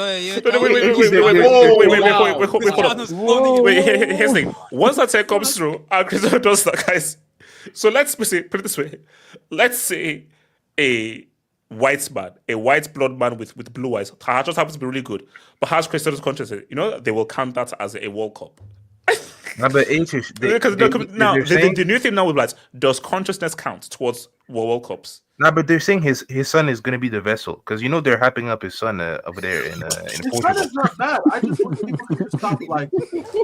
That's crazy. Nah, he needs to retire as soon as. Wait, Barry. Have you heard of that guy that's been trying to like live forever and he used like his son's blood to like. Yeah, hold up, Barry. Hold up, Barry. I'm gonna ask a quick hold up, Barry. I'm gonna ask something that I don't want to ask, but I'm too afraid to ask, but I'm gonna ask it anyway. So Barry, that's his son is going to be the vessel. So Barry, no, wait, hold up, Barry. Think longer than hard. Barry, no, hold up, Barry. Think longer than hard about this answer. Barry, think longer than hard. So if his son is going to be the vessel, Barry, what's going to happen to his son's consciousness? Can I respond? Yeah, Barry, respond. Gets thrown away. No, Barry, respond. You see those anime villains? You see like what they're trying to reincarnate and live forever. Like he has a master plan, man. Because he needs to live beyond to see what he could achieve. So, like Orochimaru in Naruto, freaking, who you could say? Griffith in Berserk, Vegeta. No. Barry, I asked Barry, what will happen to his son's consciousness? He's gone. He's going to be gone. No, Barry, Barry. That's going to take over. Wait, Barry, is this something to do with Sasuke where he just sees... Wait, no, Barry, I want you to imagine like the first time Sasuke turned on Orochimaru, right? So you just wait, hold on. I haven't read the whole Naruto. I've not read the Naruto, so don't spoil it for me. I'm still reading the damn manga. Are you guys saying... Wait, so basically, you're saying that Cristiano is going to take over his child's consciousness and his child's body? Yeah! Of course. Good.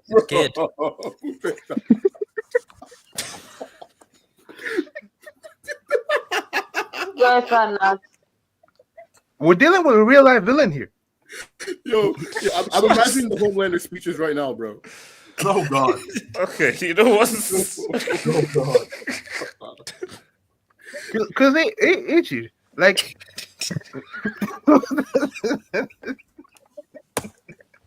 we're all going to hell for that conversation right now.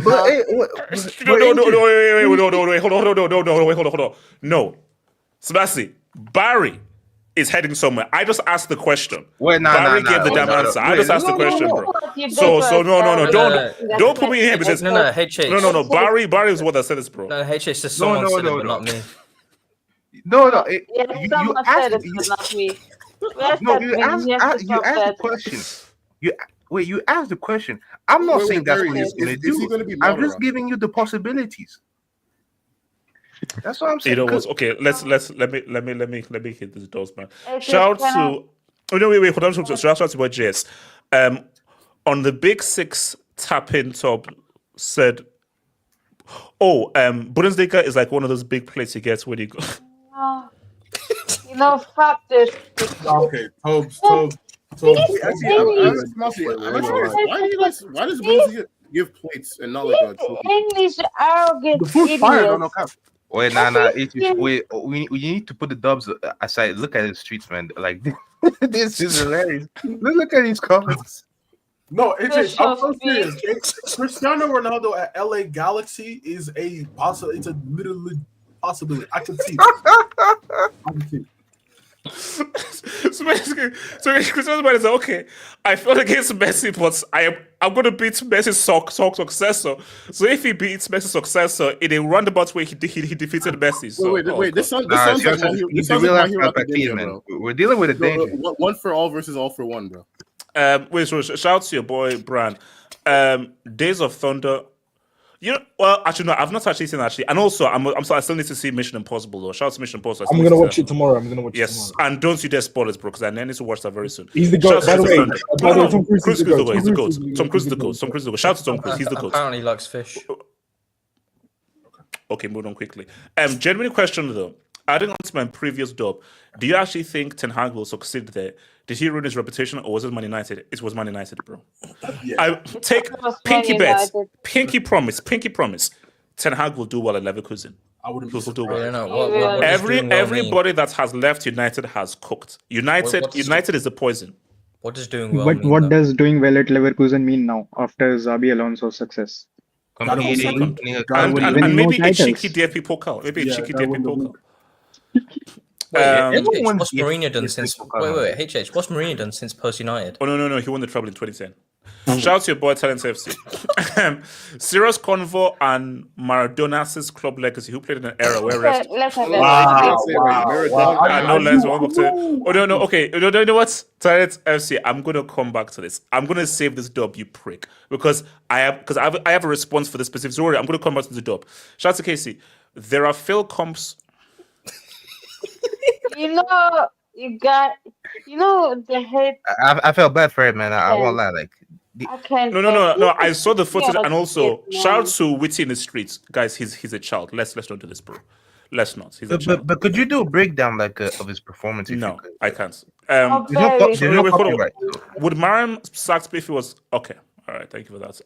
JS, what if he gives? But he's working on the opposite side now. Oh my God. Now, this is now getting evil right now. This is now like a Sith storyline now. This is not gonna Sith storyline. Yeah. HH Ronaldo will tell himself. No. Grok Guys, but you guys are laughing. Cristiano is going to try this. He is going to try and keep his consciousness alive until he wins that World Cup. Have you seen the robots? It's gonna put his consciousness in a robot. That's his idea. Okay, so let me bring in this. So guys, here's the thing. Where does Modric? Wait, hold on. Where does Modric rank amongst all-time Real Madrid midfielders? My God! Again. No. Real Madrid midfielders. Where's Disputed? We need him on the panel. Wait, what happened? We don't. We don't need Wait, what happened? No, we don't. What did I miss? No. Elijah, where does Modric rank amongst Real Madrid's legends? First. Whoa, what? Relax. He's probably started watching Madrid in the last 5 years. I was gonna say, is he? I'm asking the Madrid people. Madrid. No, Modric is above Cruz. No question. Modric is above Cruz. Would I be wrong to put He's the best ever midfielder. He's their best ever midfielder. Period. Be honest, I'm putting him top 5, top 3. No, Elijah, that's so cowardly. I need a concrete number. That whole I think he is their number one midfielder. He is their number one midfielder. See now, that's I agree, because this is what I said. Of course, Zidane is an overall better midfielder. But I said he is the greatest midfielder. For Zidane is the greatest midfielder. The issue is that it's length, how good he was, and what he won. He's Real Madrid's greatest midfielder. 100%. He is. Then I put him at 3 then, if that makes sense. So then who's 1 and 2? Di Stefano and Chris? Wait, what's the question again? What is your rank amongst Real Madrid legends? Legends. Put him at 3. Oh, okay. So who's 1 and 2? Elijah. CR7 at 1. Damn, 2. I think he's 2. I think he's number 2. He won 6 champions. He won 6 Champions League with them. How many UCLs did Di Stefano win? 5 in a row. 5. 5 in a row. The first five. Okay, no, I don't want to be rude, but in what years? What year was this? That's 1955 to 1960. Was Franco still cooking? Yes. You gonna blame him for that though? You gonna blame him for the time? Wait, no, hold on, Elijah. All I said was Franco cooking. That's what I said. I just said was Franco cooking. That's what I said. Just for the information, in one of those finals, a penalty was given for a foul outside the box, and they beat Eintracht Frankfurt 7-3 in the final. So it is like... You see, okay. Wait, but you know what? I think you have to take context here. Okay, so are we all agreed that Cristiano is number one? Yes. Yeah. With 2 league titles, I'm not sure. Because is that a consensus that Cristiano Ronaldo is Real Madrid's greatest ever player? You see, for me, that doesn't even sound right. Why not? I think that doesn't sound right because it's become very trendy to hate Cristiano. But I think no. It's not. No. For me, like you have to take everything into account. Would most people accept that Cristiano Ronaldo is Real Madrid's greatest ever player? Because I think many people would say Di Stefano. For me, it's between him and Di Stefano. And Di Stefano, how many league titles are those? It depends on what kind of Real Madrid fan you are, because there'll be the older heads that won't say Cristiano's number one. But then you have your newer heads that all they know is Cristiano. But you see, when we have a best conversation, then you have to look at different things. Greatest, you have to take everything into account. Hence why, let's forget about Franco tax and everything. What did he achieve at that time? Which is a mathematical objective thing. Yeah. Which is what he won. We didn't have to be there. So because when you look at Di Stefano's European Cups, you look at his league titles, and he was by far the best player, and one of the best players in Europe. You've got to say it's Di Stefano taking everything into account. Then you have Cristiano too. You probably have to have that's where I was having the problem with number 2, because I didn't want to feel like I'm disrespecting Di Stefano. But then again, you can't debate with 400. I think Di Stefano has got 60 years of credit in his bank now that so much time has passed. See, for me, here's what you see. Like Elijah, Cristiano, I don't care what it says, he's infinitely the better player. 100%, he's the better player than Di Stefano. But who is the greater legend for Real Madrid?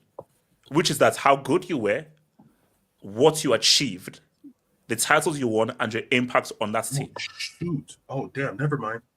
1, 2, 3, 4. Oh, damn. Stefano had 8 leagues. Oh, damn. 8 leagues, 5 European Cups, 1 Copa del Rey, 1 Intercontinental Cup, which was a World Cup. Franco tax. Franco tax or not, he still had them. He still had them. He still had them. So for me, I think you have to say Di Stefano. So basically, Modric. So are we all agree that Modric is 3? I would still put him 2. Okay, so you put him. Okay, so give me your top 3 then, Virat. Your top 3. 1 Cristiano, 2nd Modric, 3rd Di Stefano. Where's Raul and where's Ramos? Wait, isn't Puskas there as well? Top 5. What about Puskas? I rate Ramos very highly. I would put him above Raul. No. I am not a Madrid fan. I'm a Barca fan, but I rate Ramos very highly. Because my thing is that even if they only won 2 league titles, most of that collective have to be there. But look, okay, so AK, where are you putting Modric on the list of legends for Real Madrid? AK. What's it called? SK. Can you guys hear me? Yes. So wait, sorry, I have to step up. We're talking about Modric now, right? Yes. So where would you rank him amongst Real Madrid legends? So how good he was, impact, titles, and everything. So I currently have him third. I say I have Di Stefano, Cristiano, and Modric third. Third? Oh, well. I mean, I would have to, because I don't really know a lot of like the classic legends between like the 5 Peter era and then like obviously like the modern era and stuff. So I feel like maybe like top 20, top 15 just to be safe for now. No. That's too much of a cowardly answer. I need a specific. No, but I'm saying I don't know, so I can't give you a good answer. No, okay. From what? Because I know there's like obviously there's like. So okay. Look, Di Stefano. What's that? 5 European Cups, 8 league titles. So because remember we're having Stefano was from the 1950s. We'll get that brother out of here. No, AK, we're not doing this though. When we're talking about the greatest, that guy played in an era where they called penalties if you got fouled. Doesn't matter. It still counts. It still counts. It still counts. So where'd you put Modric then? From the information that you have, and again, you can change it from the information you have. Where would you put him? You got to be top 5 or something. I mean, okay, like based off players that I know, probably put him like top 5. I think that's fair. Second, third, fourth, fifth. Because you wouldn't consider like someone like Casillas as a bigger than him? He wasn't there for like 15 years, something like that. But but then that's a long longevity tax. But then did Casillas have a bigger impact than him? And Casillas was also involved in the 4. He only had that one use. Well, he wasn't involved in the 3-peats and the 4 UCLs in 5 years, which is pretty much Real Madrid's golden era of the 2010s. I mean, I can also argue though, right? Don't forget that the largest goal was assisted by. Even though a goalkeeper's not as good as a midfielder, but like if you're the goalkeeper, like you're the sole goalkeeper, right? So like you have to be impactful just by default of that alone. Because if you have a bad game, like they lose. You know what I mean? No. Whereas like as a midfield, like you're playing with other people. So but like, then, you know what I mean? but SK, no, true, but let's not deny Modric's massive impact. Remember, he was the best player on the pitch in the 2017. Oh no, I'm not saying I'm not even giving you like a definitive thing. I'm just spitballing names, like because you said that you have him as like definitive third by like like no contest. So that's why I was just putting names out there. That's all.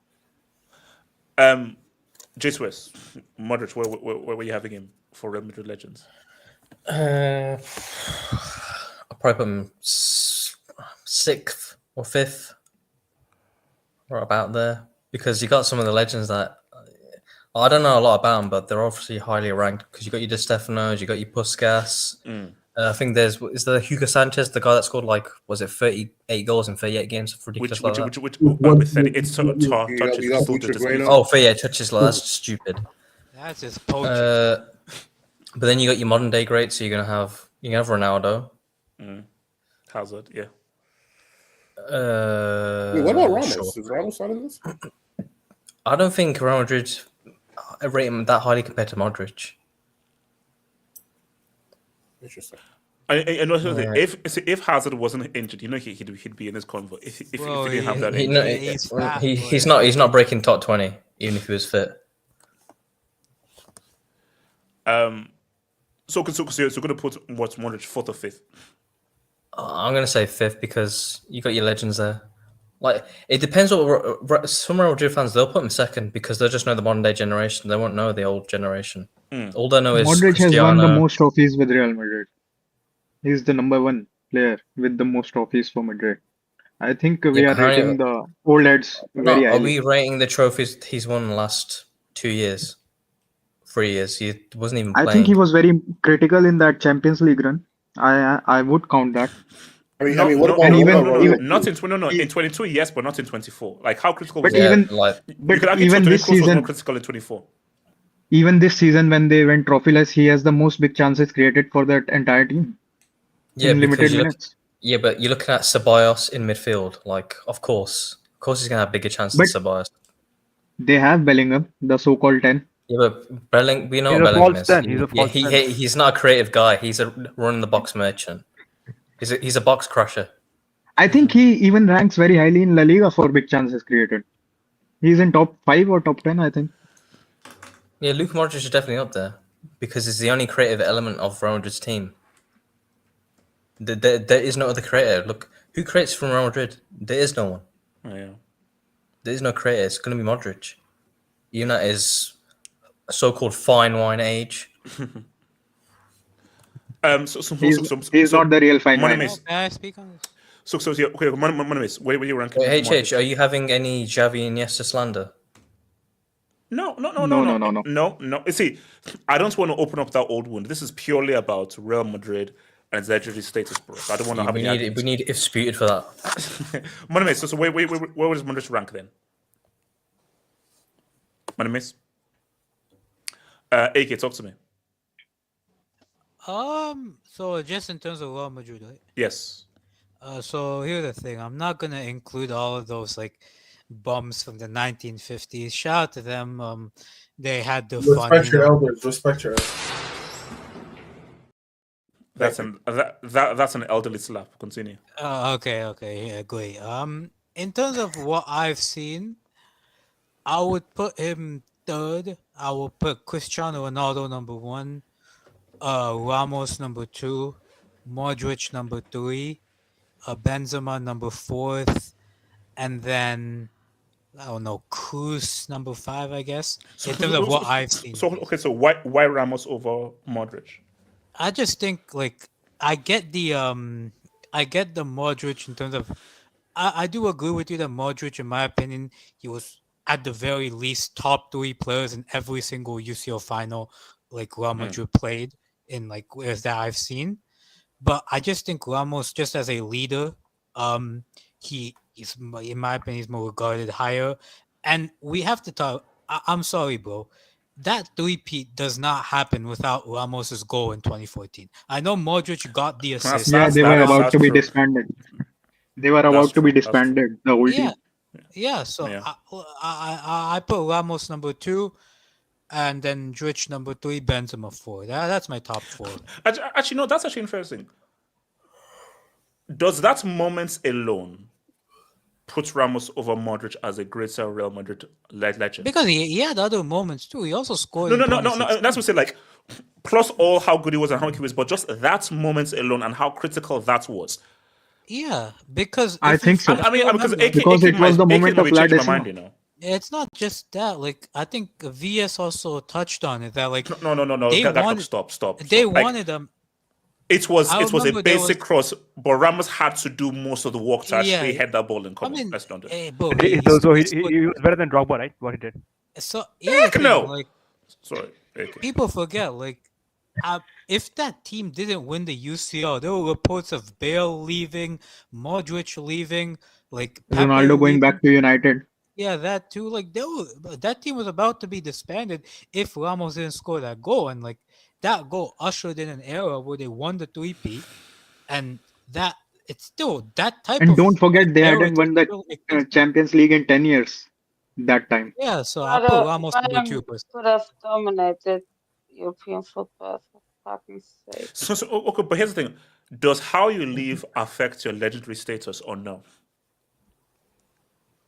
No, actually. But I don't think Ramos' leaving is on him. I think it's on Madrid. The way they parted. Because like Modric's leaving seems to be a lot more ceremonious and a lot more thin, and Ramos was much more. It was a lot uglier than how Modric has left. So does that sort of affect? Because Ramos sort of felt away in how he. I don't think even Modric's leaving is that much better. It's very hurried. The decision was made in the last 2-3 days. Do you know how old he is? Bro, this guy should have left ages ago. But I'm seeing very many Madrid fans wanting to keep him as an experienced head in their team. Yeah. So what's it called? Samasi, where does he rank? Wait. Modric. Wait, hold on. Casey. Shout out to Forest. You sick man. Actually, shout out to this cartoon. Amazing cartoon, by the way. Somebody talk to me. Yeah. I would say Wait, HH, would you the Fox? I would say the Stefano one. I would say 7 seconds. I would say Paco Gento here. Because actually, he has the most La Liga titles. He has 12 La Liga titles. And 6 European Cups. Wait, what years are those? Between 1915 16. Who cares? It's still. Thank you. Who cares? Thank you. Respect it, AK. Wait, HH, was that you popping off? No. Bro, I don't want to get into the history of this because AK respects the elders. AK respects the elders, man. I can't accept those legends. I'm sorry. Wait, do we have any footage rolling? Especially considering the history, I can't accept those. Wait. Okay. Elijah, as our unofficial, unpaid, unverified, history, matches, and everything. Can you please give some elaboration on the Real Madrid legends? Didn't they create that UCL and they were backed by the Spanish family? Yeah, they did. I would rate those legends very highly if they were fighting against Franco regime rather than with it. Wait, okay, you know they created the whole league, and then look at the teams they put into that. Can I speak on it? I can't talk about the Casey, finish your war in the streets first, Casey, because I see you're fighting the streets. Casey, you're Knicks, bro. Your Knicks cost me money. For girls losers. Okay, so Wait, Elijah, you put money on the Knicks. Wait, hold on. Sebastian, give you a link. So then Modric, then Ramos. That's my top 5. Elijah, talk to me. So Modric. I always have an issue. I always get confused in terms of like putting ranking legends, because like I never want to feel like disrespecting other people. Especially when you have the achievements. That's why I was. But Elijah, still like disrespect them. They're not going to find you and slap you. So fine, disrespect them. Well, that's why I put Modric third. That's why I put Modric. I was thinking the top 5, like 5th, but third kind of makes more sense in terms of like impact and his the length of his stay, and the fact that he even played for Madrid at 40 is absolutely insane. So. Third makes sense for me. I just want to know how Madrid is going to replace him. That's my thing. Because I don't know if they've really found a replacement for Cruz either. They are looking at Enzo Fernandez. We have exactly, Barry. Like I don't know. I could be walking down the streets of Manchester and then I see Pep and a group of people trying to take me out for saying something crazy. They want Alex McAllister as well, I think. Wait, excuse me? Wait, excuse me? Wait, what? HH, you know what's crazy? Wait, supposedly he might Atletico are going for the drunkard. Yeah, no, HH, you're talking about the same guys that went for Conor Gallagher. Wait, have you not seen it? Grealish has been dropped from the squad. Yeah, yes, I saw, yeah. And then supposedly he could leave for half of his price tag. Or less. I mean, I don't know why you're surprised, but these are the same guys that went for Cocaine Gallagher, bro. Yeah. Wait, hold on. So, Casey, give me a ranking, Casey. Modric, Real Madrid legends. On principle, I'm not gonna name any of the guys from the 50s, 60s, because I'm an I don't believe in supporting fascism. Now, is he wrong? No, someone said it, not me. No, he's not wrong, man. Okay. I think someone said it in it, not me in it. But I agree with that person as well in it. But I didn't. I was not the one that. I think you guys are missing so many legends. It's insane. Like Raul is higher than him. Marcelo is higher than him. My ranking would be Cristiano, obviously number 1. Then I'll say Raul. Raul. They won the Champions League 32 years. I think Raul has Raul is second, if anything. Like even comparing Modric, Raul is like insane. Third, I would say is probably Ramos. Fourth, I will even put Marcelo over him, because if you watch the three-peat, Marcelo is more important than this guy.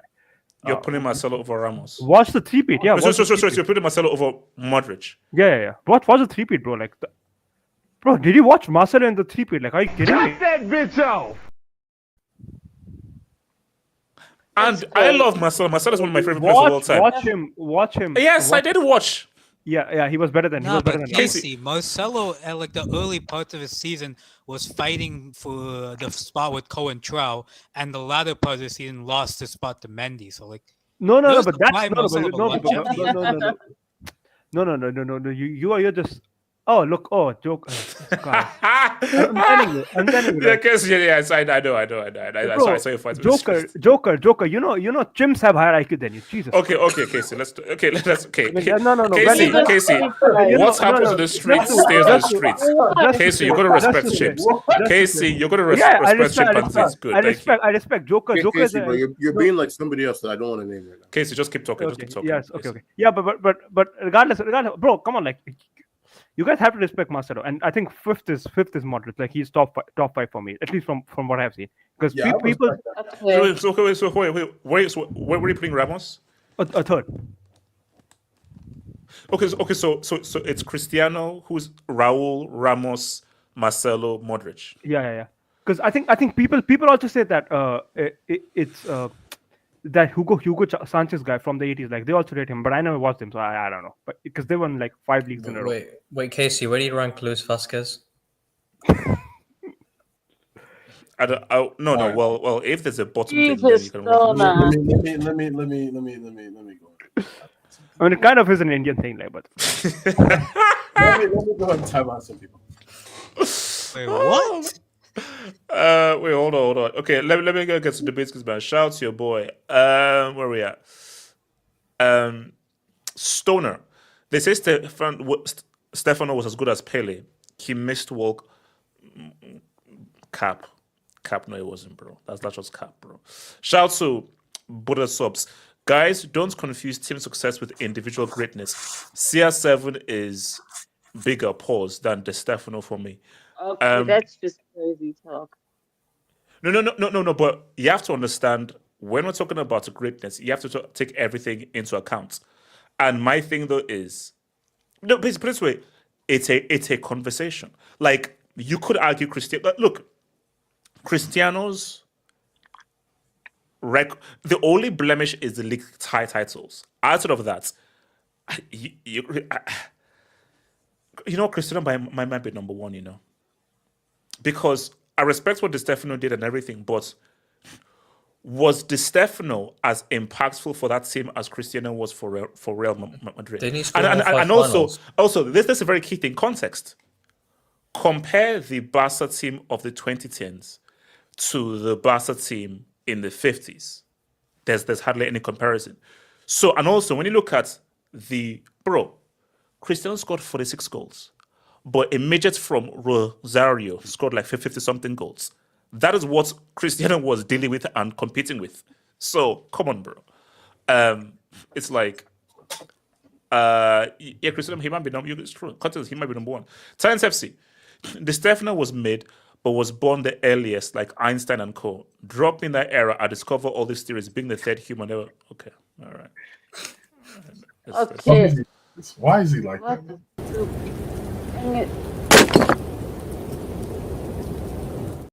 Shout out to Debbie Lee. Shout out to Debbie Lee Dupree. You don't think Messi's kids' uncles from the international team wouldn't notice they're swapped? Heck, Emil Martinez made use of domain expansion to rip out CR7's form from the boys. What? Hold up, I'm confused. What? Who is Emil Martinez? As in Emil Martinez? There's two eyes. He means Emmy. So my thing though is, they would notice though, but it's called Gid. Cristiano, but I think the main aim is Cristiano is will try and take over his body. And also, how will they notice? If Cristiano it could be like Yu-Gi-Oh, where you just swap, souls. Like on Yu-Gi-Oh, they like swap, but it's like one body. So the son still gets to live. They won't notice. That's what I'm saying. They won't notice if Cristiano took over like Messi's kids, bro. And he would do it for good. Shout to Bowman. If the Lulu Nomad was here, Modric over Javi. Hashtag. Shout out to Nomad, but shout out to Nomad. Beljanski, Hazard. Yeah, HH, what's up with this, man? Man, number one, bro. That's some nice pandemic, bro. That's some nice pandemic there, bro. Look, if Hazard did not have his injury, he would be top 5. What's his injury? Diabetes? No, he had a knee injury, bro. Elijah is my pocket. Elijah is my pocket. Elijah got grenaded by Burger King. So, Elijah, what's up? Should we forgive our Congolese brother? Who? Believe me. Move, man. Next subject. I'm here to prepare for Sunday. We need to talk about McTominay. That's what No. Elijah. Talk about McTominay. Elijah. About the MVP. Elijah. Luke Skywalker did score. Okay, and where was he when Inter needed him against Sevilla? HH, pull up my AVI. Him against City. I'm not following. HH, pull up my AVI. I am not giving him back his papers. Okay, hold up. Please tell me that is not McTominay and Zidane. Zizou. No. It's McDan. It's Z-Tominay. It's McTominay Dan. McDan. Sorry, how many leagues did Zidane win with? How many leagues did Zidane win with Juve? But Casey, let's do this. Casey, want to do it? I think Casey, want to do it? No, Casey, Casey. The real discussion is how many MVPs did Zidane have? True. Okay. So Elijah. HH, I have a question. No. Hold on. So Elijah. So put into context this Napoli derby. Who deserves most credit? McSauce, Luke Skywalker, or hair transplant Conte? You should get some advice from him. McZeezy. Straight to relax, bro. Straight to relax, bro. McZeezy. Can you bring up your sort of? Abdullah, do you want a red card, bro? So disgusting.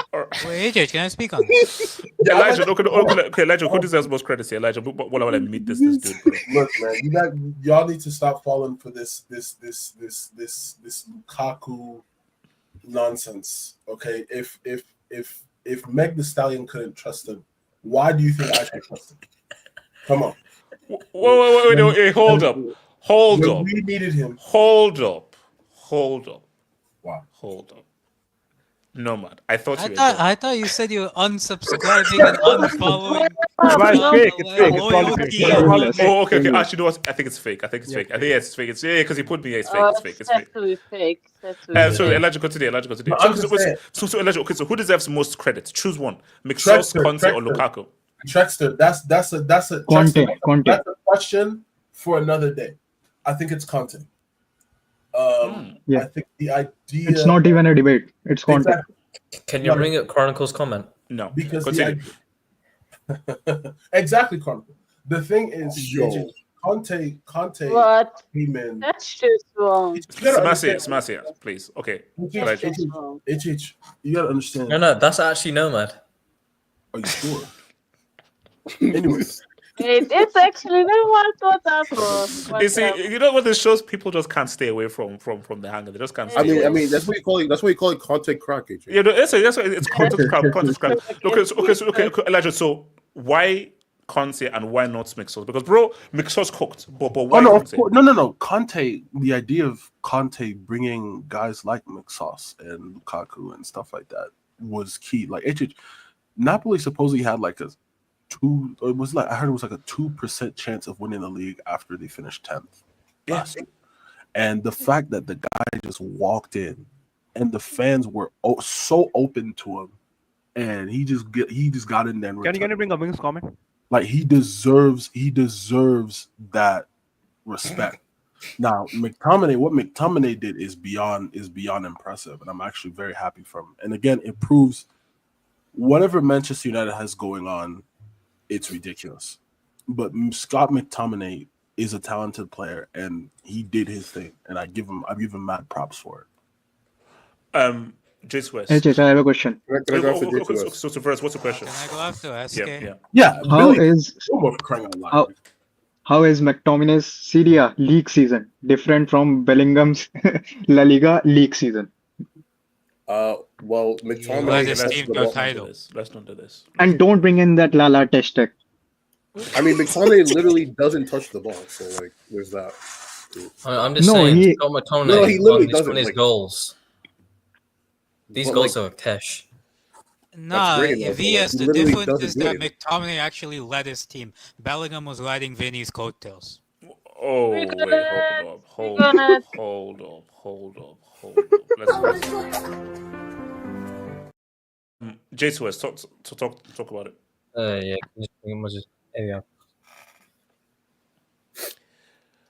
Okay, Jason. Is it fair if people say, "Oh, Serie sucks. It's a bum-ass mafia league," or let's give credit to McSauce? Because, no. Look at how good the guy scored. Let's read after that. I mean, what was he doing in the Premier League?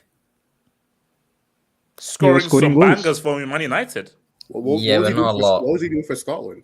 No, he was winning Man United games on his own. Yeah, who came 8th? Well, now you're saying otherwise they would have been relegated. 17th though, so. Yeah, I know, but it's a completely different position. He's playing like a second striker, more or less. Like he's literally in the box half the time. The Bellingham role. Some of the goals he scored, like a scissor kick to clutch the title. Wait, hold on, guys. I'm looking at the assists table for Serie. Who has the most assists in the Serie? You know who has it? Is it still Loon top? No, it's not. It's like Lukaku? Haka. Okay. Yeah. No, but he's. Yeah, but HH, pull up the full list. Let's see who's the top 3. Yeah, no. Let's see the competition. No. Let's see the. Yeah, let's see Lukaku's competition.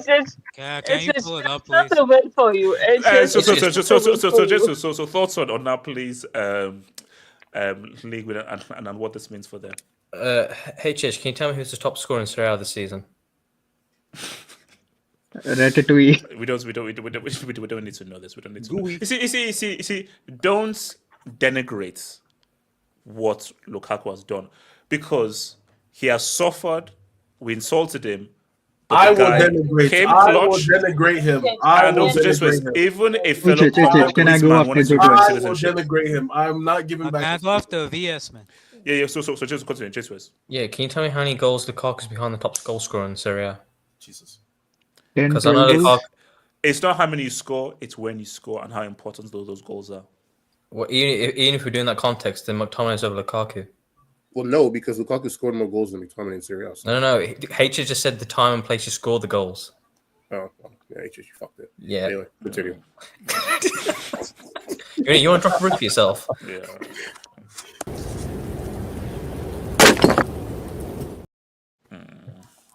But what is this team? What? Okay. Yeah, I think the biggest credit you have to give to this Napoli one is it's Conte. Yes. It is Conte. Like I think he is the Serie A GOAT manager now. Like three teams. 3 different teams, yeah. 3 different teams. I think he's got 5 Serie A's now as well. 6. Is it 6?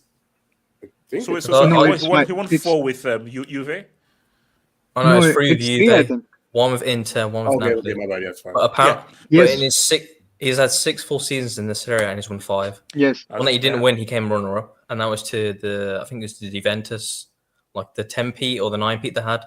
Just it's something in itself, but yeah, I am seeing a lot of conversation on the timeline. Like people weren't having these discussions about Scott McTominay like 12 months ago. People were glad to see him gone. I mean, they only sold him for 25 million, so that's a bad deal in itself. But what are we saying about Maradona's legacy? Oh, thank you for reminding me. So let me bring up this comments, man. Here's the thing. See, I don't know why. So here's the thing. When Maradona won those 2 titles, the Serie A was the best league in the world and the toughest league in the world. Milan were one of the strongest teams in the world, and Napoli were nobody. So it was far harder to win then than now. Serie Serie is behind the Bundesliga, La Liga, and the Premier League in terms of quality. You better hope Inter don't win the UCL then, because if they do, then that you can't really say that anymore, can you? Yeah. Wait. Why not? Because they'll be the best team in Europe, and then this same Napoli team. And then you could also Napoli finish 10th the season before, so you can't even be like, no. But even if Inter win the UCL, are Inter Milan regarded as one of the strongest teams in Europe? No. They're not. AC Milan were regarded as one of the strongest teams. Wait, should we pull up receipts? Yeah, I don't think. What are we doing? What are you talking about? I don't think you can do that. Hey, what did you say when Barca and Inter played each other? You literally said these are the top 2 teams in Europe. You literally said that. No. But my thing is that is for this season. Okay, even if they are, if we compare the Inter team of now and the Milan team of the 80s and early 90s, that Milan team of the 80s and early 90s were regarded as far stronger in their time than Inter of this time right now. They are. So we have to use context. And also, guys, even if I defend them. Serie A's geriatric league. How is Immobile top scorer? How is Retegui top scorer? This is a fact. The Serie is far weaker now than it was in the 80s and the 90s. So Maradona and what he did for Napoli is way harder than what Osimhen and Kvara did and what McSauce did. Like, okay, guys, put it this way. McSauce ain't leading no Napoli to no league title in 1989 or 1990. That's not happening. How do you know he's got more I pace am and power? giving you facts. This is He's got more pace and power than the whole of Serie in the 90s. But HH, can I ask you a question then? Yes, sir. Then would you say Osimhen is that title run that Osimhen and Kvara had 2 years ago? Is it as impressive? Because AC Milan made the UCL semi, Inter made the UCL final.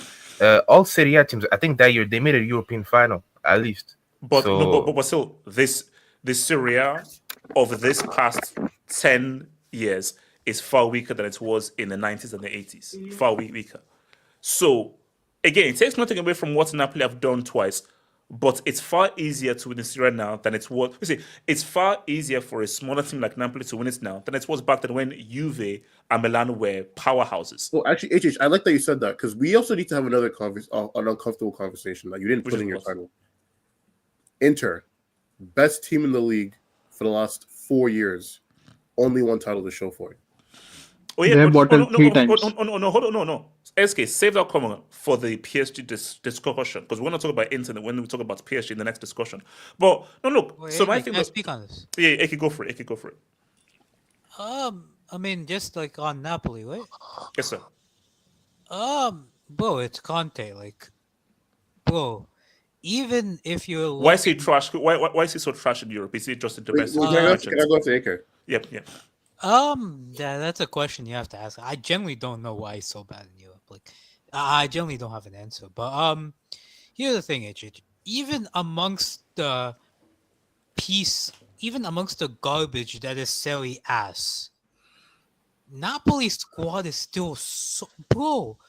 They have the likes of Gilmore, Philip. No, respect Gilmore though. Respect Gilmore. He's actually been good. Put some respect on Billie Jean. Put some respect on Billie Jean. Gilmore was a bench player for Brighton. I don't give a damn. Put respect. Nah, this is a mid team. This is mid. Bro, they have Gilmore, Billing. AK, tell me who plays on the wings for Napoli. Bro, Politano. Raspadori and Politano. Bro, they had that Spinazzola guy after he blew up his knee plays for them. They have a guy named Buongiorno. They literally have Good Morning in Italy. they have a guy whose last name is Good Morning. Yeah, like this is some recycle. This is recycled players. Bro, they have David Neres. Bro, this team is ass. Wait, they got David Neres. No, but okay, I'll give it to like. Again, we'll talk about it in the PSG section. Inter, how did you lose the big title to this? On top of that, they lost Quicha and Osimhen this season. Quicha in the middle of the season. Who was the most important player? The most important player? And congrats to Quicha. He won 2 league titles, one in France and one in Italy. Yeah, he won twice, man. Shout out to him. But like, bro, I'll be honest. I haven't seen a manager that's able to make terrible players good like Antonio Conte, bro. No. He's the GOAT at doing it. He's the GOAT. He's the best ever in my opinion. In terms of what I've seen, in terms of making genuinely like terrible players good. Like, bro, nobody at the start of the season said Scott McTominay would be Serie A MVP. No. I'll give it. Wait, who would have thought that Victor Moses and what's Marcos the name of Alonso and Marcos Alonso as wing backs would go to the title. 16-17, that was a disgrace. That was crazy. Bro, that was bad. It's just like bro, it's just mad. Like, I mean, no. Listen to what AK said. In terms of making mid players good and leading to trophies, I don't know if anybody better than. Oh, don't let AK speak on Carlo, man. He's gonna go crazy. That bum Ancelotti couldn't win multiple Serie A titles with Maldini, Iniesta, Rui Costa, Kaká, and all those guys. You want to put okay. Let's get back to now. Okay, who's the better league manager, Conte or Ancelotti? Let's have a discussion. There's no question. There was no. But let's flip it. That's not even a if they discussion. flip it, you know, Conte hasn't won a UCL knockout match for 12 years, which is crazy. Conte he's never in it. That's why. I think Conte is a very specific type of manager. Wait, okay, pause. Dickens, that. Why is Conte so good domestically? Because I think I know the answer. Yeah, and why not so good in Europe? I'll give you my opinion. I just think like the system he plays for a certain team gets the best out of the team in the league, but the system is so specific. When you go to the Champions League, you have to adapt your system in the way you play every single game. I don't think he can do that. But also, I think you answered the question. He takes mid players and gets to play very well. In Europe, especially in the Champions League, you actually need higher quality players. That too. Yeah. And also, if you're not able to get the best of a higher quality players, you're not going to do so good. Remember, this is 38 games where 20-something of those games are against mid-lowish teams. So it's fine. But Champions League, the thing is, these are top tier.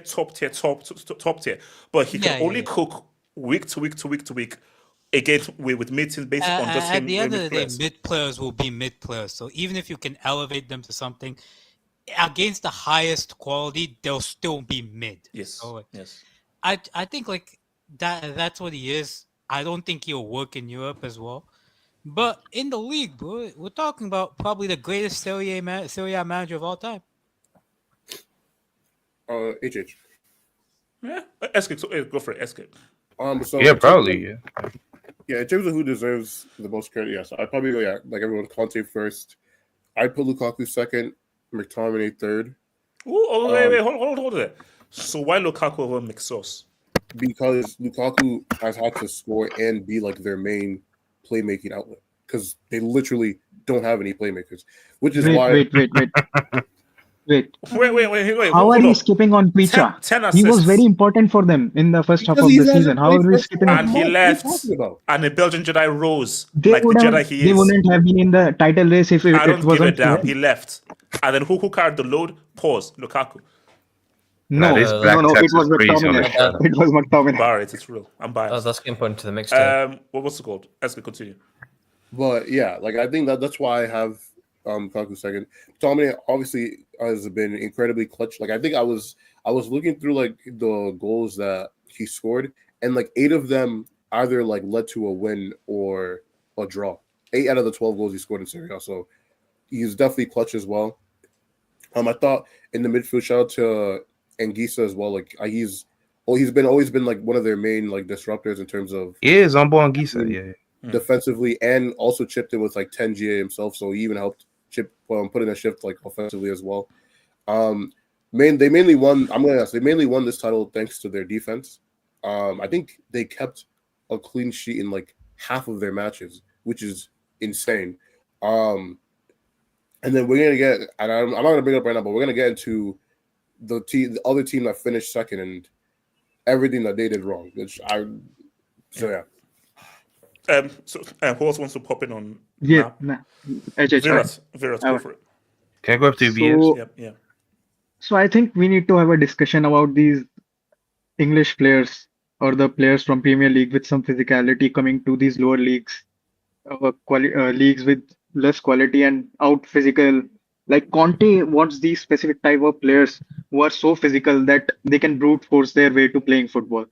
I was watching the match yesterday between Napoli and for the last game, and I saw a play where McTominay, he has no technique or anything, but he just put himself between the player and the ball, and the player was just, he was stuttering. He was trying to get the ball, and he just pushed him out with his physicality. So I think there's a Serie tax.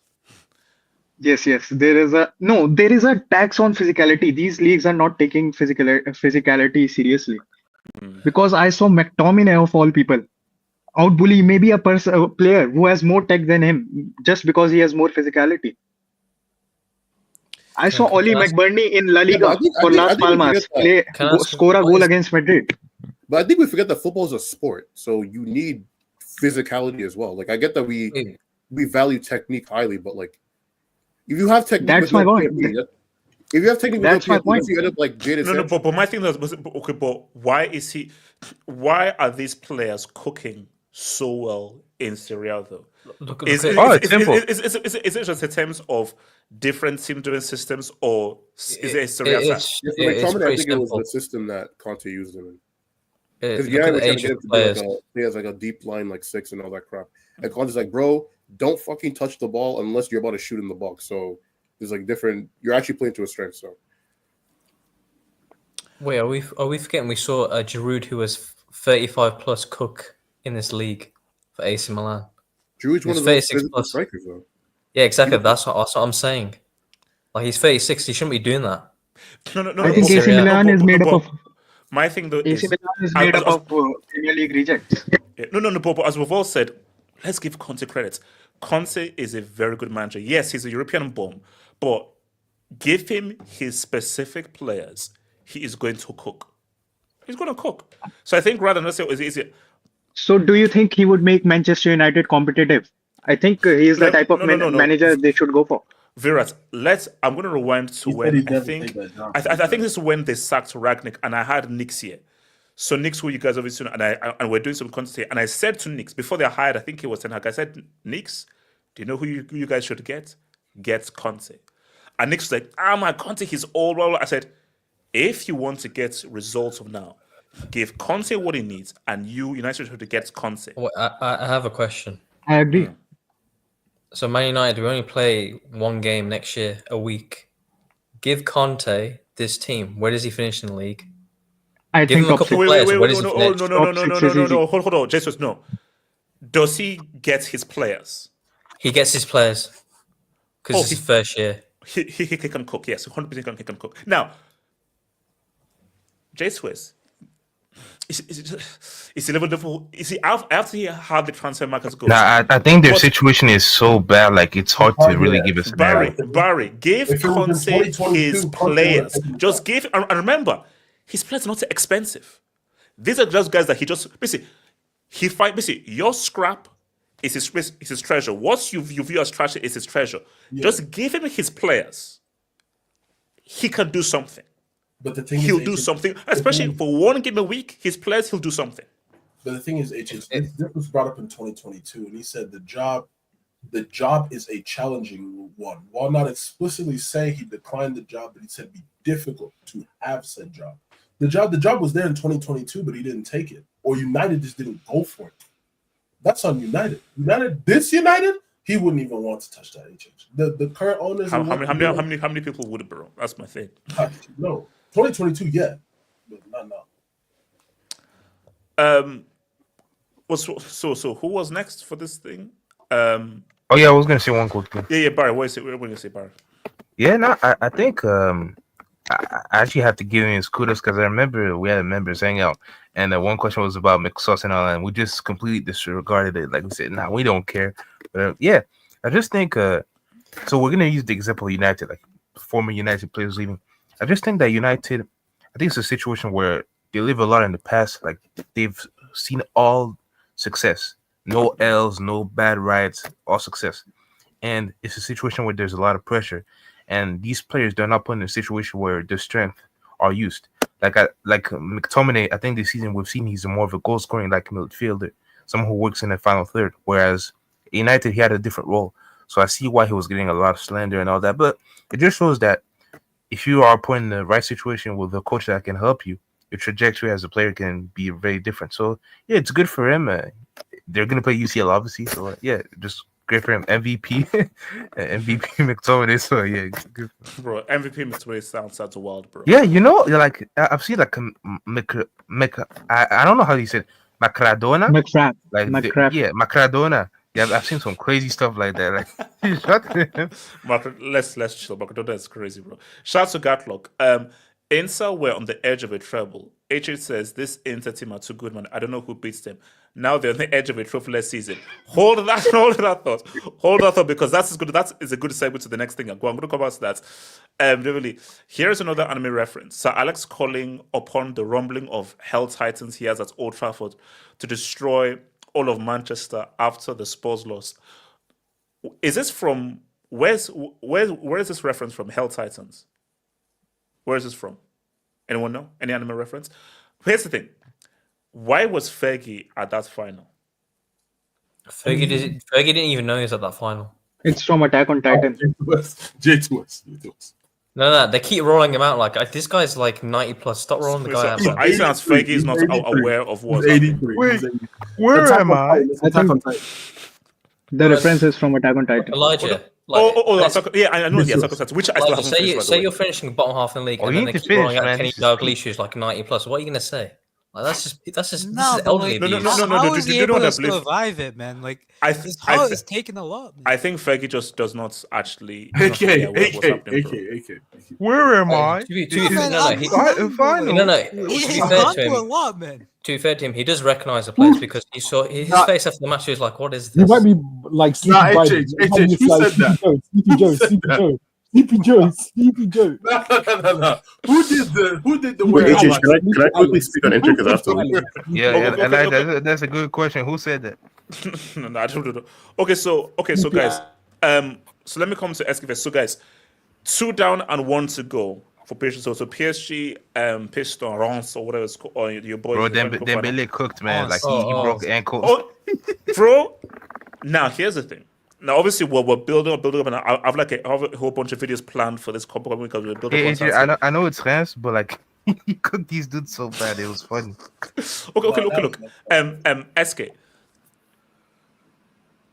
I am actually afraid that Inter might go through. And SK, here's why I'm afraid. So, Newcastle, Crystal Palace, Bologna, Aberdeen. And we know how things roll up in Bravehearts. Stuttgart won the German Cup as well. Go ahead, Eagles. Stuttgart. Stuttgart. Go ahead, Eagles. SK, I think the football gods are saying this might just be a PSG thing. So, SK, could this be as big of an L as Bayer Leverkusen 0102? HH. So, you want to know why? I think the fatigue, the oldness of Inter, the trying to balance the Champions League and the league, I think that's what's cost them the league. HH, I was sifting through some stats for a video to roast Inter, and I found that was very interesting. So, Inter have conceded 35 goals in Serie this year, right? This season, and 12 of them have come in the last 15 minutes of matches, which is by far the most in the league. So. And you consider how old they are, it kind of makes sense, right? Like that they sometimes fail to see out games. So but Esco, how about this argument though? And I may be wrong, but tell me whether I'm right or wrong. Do you think that for a lot of these players, there is still that pain of 23? Is it 23? When they lost to City? And do you feel that after that crazy emotional roller coaster against Barca, deep in their minds is we won that Champions League? I mean, and do you think that maybe that is, and they'll never say it's in public, but you think privately, their heart and soul is we are saving everything. Well, for that I could have. I don't think they are justified. Wait, hold on. SK. I would buy that, but the issue is, bro, Inter have been bad since February. This is not this isn't new. They've lost multiple games. Then how the hell did they do that against Barca? Twice against arguably the favorites. Bring the Barry's ADI. That's why. Football doesn't make any fucking sense, but we already know this. That's why we love the sport.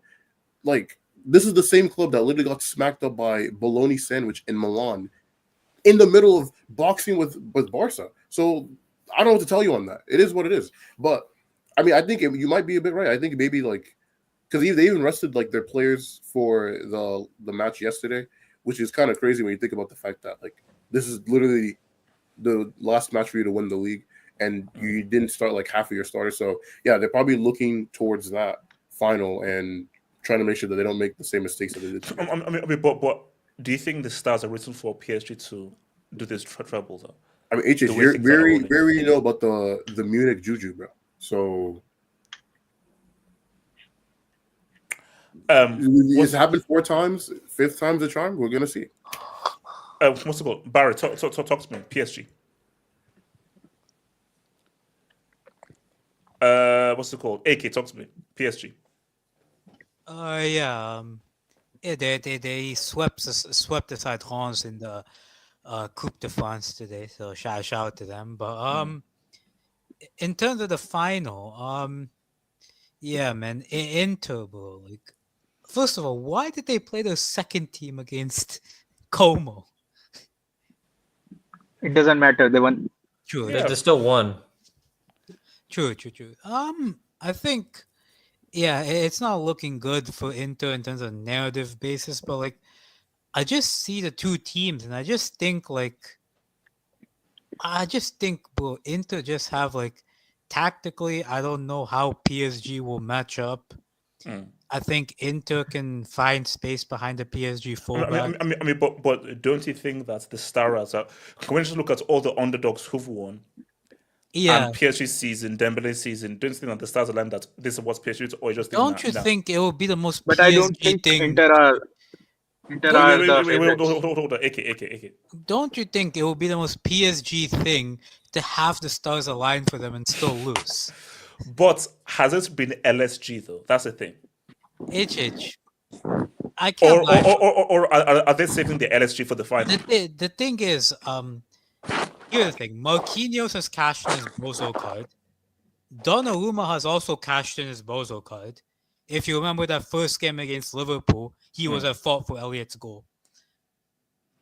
HH, I think this guy, if they win the treble, should win the Ballon d'Or. But bro, Ousmane Dembele, he played really well today, but he missed a lot of chances. As he does. If World Cup I could see a scenario where World Cup 2022 Dembele comes up. If World Cup 2022 Dembele comes up, I don't see how PSG beat these guys. So you better hope that comes up. You better hope for your narrative that comes up. All right, so who else wants to pop in on this whole PSG thing? I want to go next. Okay, Virus and then Elijah. Virus, and then Jason. So let me go after Elijah. I'm back. I was cooking my food in that. Yeah. I'm repping Inter for this final. I don't want that Dembele Ballon d'Or narrative. I don't want this LSG to win their first UCL. So I think the fact that we were talking about Inter getting losses against Bologna and Milan before facing Barca, I think these were the same narratives that they had lost to Bologna, they had lost to Milan, and now how are they going to face Barca? That's and interesting. They won. Yeah. And now they have dropped in points in two matches back to back. In the last match and before that they had lost. So I think the momentum that people are saying that is against them, that they have lost the league and they are dropping points, I think that's gonna play into their favor. And also I don't agree that PSG are the underdogs in the final. I think Inter are the underdogs. I think that's a whole of the public thinks that Inter are the underdogs. I think. Gatlock. Continue. I think for the final. For me, I think it's 50-50. I think Inter are the underdogs. I think Inter are the underdogs, and they are gonna play into it. And I don't think they are gonna make same mistakes against another attacking team that they made against Barca. And I think they are gonna lock shop up pretty good. They have 1 week of rest before. When's the final? On 31st or 1st? Saturday. So I think they have plenty of time, and they played their backups, and they will have plenty of rest. So I think they will get the job done. I think they are the underdogs, and they are gonna shut up shop. I think they are, and I also think that the PSG highline is not that good or that dependent on getting people offside. So they're Inter are gonna have less chances as compared to that when they had against Barca. So I think they are gonna be very, I think, wary of attacking, because at least against Barca they knew that they had the eye line to capitalize on. But PSG backline has very good defensive fullbacks. And I think Nuno Mendes is very good. He will do a decent job against Dumfries. And I think their backline also has pace, which Barca's high line was lacking against them at the second leg. So I think they are gonna attack very, very less, and they're gonna look for 2 or 3 opportunities in whatever the match scenario is. I think they are gonna shut up shop very good. What's it called? Elijah, talk to me. Yeah, I just rewatched the highlights, man. Rams got punked, pants sideswiped. Like you shouldn't even have. They didn't even need to show up for this game. Like, is this what French football is now? The French football I grew up with, like early 2000s, the Lyon run, the old Marseille teams. Like PSG, like it's a one team league. It's a one team. league. Like it's League like before it became, because it used to be Division 1 and then became League A, but it just used to be like 3, 4, maybe 5 teams. It is, like you said, a one team show. Like it is absolutely crazy how PSG has wiped the floor in literally a decade and a half in France. It's very I get the money and everything, which plays a huge key, but it's just, I'm gonna agree with VS. Inter is the underdog now in this situation. If I'm PSG, you better not lose that final. You better do everything you want to do. Yes, O'Malley, that is actually true. That's what they want to do. What they're doing in the women's league. No, but I think isn't it a bigger deal if PSG were to lose, right? But if Inter were to lose, you went from a potential treble to 12 trophyless. It's up there. It's got to be up there. It's got to be up there with Leverkusen. Yeah, it's got to be up there with Leverkusen for sure. Because I'm even thinking, well, we won 2 trophies in 22, but it's got to be up there. It's got to be up there because I mean, I was hyping them up. I was hyping them up, especially after they finished 4th in the Champions League. I was believing we would face. I was thinking of the Liverpool Inter final, but obviously that didn't happen. That's not going to happen. But Inter, this is last chance saloon. I think it's a big L if you do not win the Champions League. Now, if PSG does not win the Champions League, especially as a favorite, what do we do then? Are they the favorites though? Are they the clear favorites? I don't think they're so. the favorite. In terms of form. In terms of form. No. You could say form, but in terms of the Champions League, Inter had a harder path. Bayern Munich and Barcelona. Yeah, I believe it. So I believe it, but I mean, in terms of the last 4, 5 to 8 games, it's more PSG. But they beat the number 1 team in the league phase, Liverpool. Yeah, they beat us in the league phase. I mean, I'm going like 55-45 PSG, but I would not be shocked if Inter does pull it off because of obviously the past experience. What's it called? J2S. Yeah, I agree. I think this whole underdog thing, people thinking it's PSG, I think it's Inter. Because people are not rating Inter. Like people have seen the last, let's say, month of Inter. We've seen the Barca game, but then we've seen the Coppertail. Like, was it Jovic? Was dunking on him. Jovic. This is was it the Jovic that was meant to replace Benzema in 2019, dunking on him. Then you've got this Napoli side beating this Inter side. This Inter side only got, I think, 80 points in the league. That's low. Last year they got 90. I think it was 91. Maybe it was more.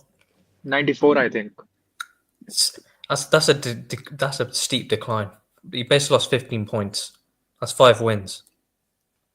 And then we're seeing PSG, who I think when was the last time they lost a game? Like they've only lost 2 league games, and that's about it. But I mean, but it's a final though. It's a final though. And I think it's being in a final it gives you that a different thing. People said the same thing when it was Man City Inter. Like people gave Inter the edge because of the whole history and heritage and all that kind of stuff. But we clearly on paper who the better team were. It was Man City. It's the same here. We clearly can see who the better team is. It's PSG. Although they don't have UCL heritage, although they've been LSG for the past 10, 12 years, it's a final. And then look, this Inter side, they're on a downward trajectory. Like we all saw their faces when Scott McTominay scored the goal yesterday. They were depressed. Well, I don't know how they get. There's so much going on this one game because PSG, they've won 2 trophies already. They're calm about it. They've curb stomped the whole Premier League and the Champions League. They're slapped up Rennes in the whole French league. No, but I think for them though, they know that. Look, I think both teams need this. For Inter, this is your season after Messi comes 2 trophies. For PSG, you have an amazing because let's see. 2020 PSG were banned with the favorites in that final, 100%. Now, I still think it's 50-50, but PSG are probably slightly more favorites in this final as opposed to in 2020. So for PSG, like, no, we have an amazing opportunity to now win this. I think for both of them, like, oh look, it's a great chance to now say what's up. But I just think about for like if Inter lose, this is an all-time L. From treble to 0 is crazy. I think whoever is the more emotional team will lose the game, and I think that's probably Inter. Because everything is riding on this one game for their season. Like there is so much pressure because if they don't win anything, they've gone trophyless, and this is the best Italian side in Italy. They've not won the league. They've not won the Coppa Italia. Like they lost the Coppa Italia to AC Milan, their rival. Lost it to Napoli, and are they going to let another club win their first UCL on their head? Like you can't keep doing this. Maybe I just think that it's. I don't know what's. I think we don't know what's going to happen in that final, and I think it's a key point that got a bit. I think someone else may make the point as well. They came into the Barca game on horrible form, and look at what they were able to do. The only thing I'll say one other point. I'd only say the difference between PSG and Barca. Barca had injuries at the time as well, and they're going on free fronts. PSG have had the league wrapped up for ages.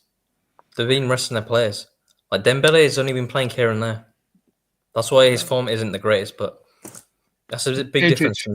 One other point. Lose Enrique. Yeah. We have what's the point? So you said that PSG had went to the final and now they are back again and they think they have another opportunity. I think Inter has the more of a know-how because they went just the year before last year. So I think the same group of players having played that final will have some more experience as to how to tackle the game. And the PSG group is entirely different from the 2020 group. So I think Inter will have that edge that those same players had played that final in 2023 against Man City. But I mean, you can still, but I think it can still go both ways because again, like this is a very different PSG team than the City team, and it's a PSG team that I just think are very, very cohesive. So the beauty about this is that this can go either way. That's why it's a great final. It can go either way. I don't think there is a team that has a stronger edge over one another because you can give me an Inter argument. I can give you a PSG argument. Both arguments are both compelling, which is why it makes it a very compelling final. And I just think that it could easily be like a 1-1 penalties, bro. You know, Barry, talk to me, bro. Or can I go after Barry? Yeah, Barry. Oh, is Barry here? I don't think Barry's here. Kenny, go for it. Well, can you hear me? Yeah. Yeah. Like I said, I've foreseen that PSG would be here, and I still think they're going to do the treble. They did the job today against Reims.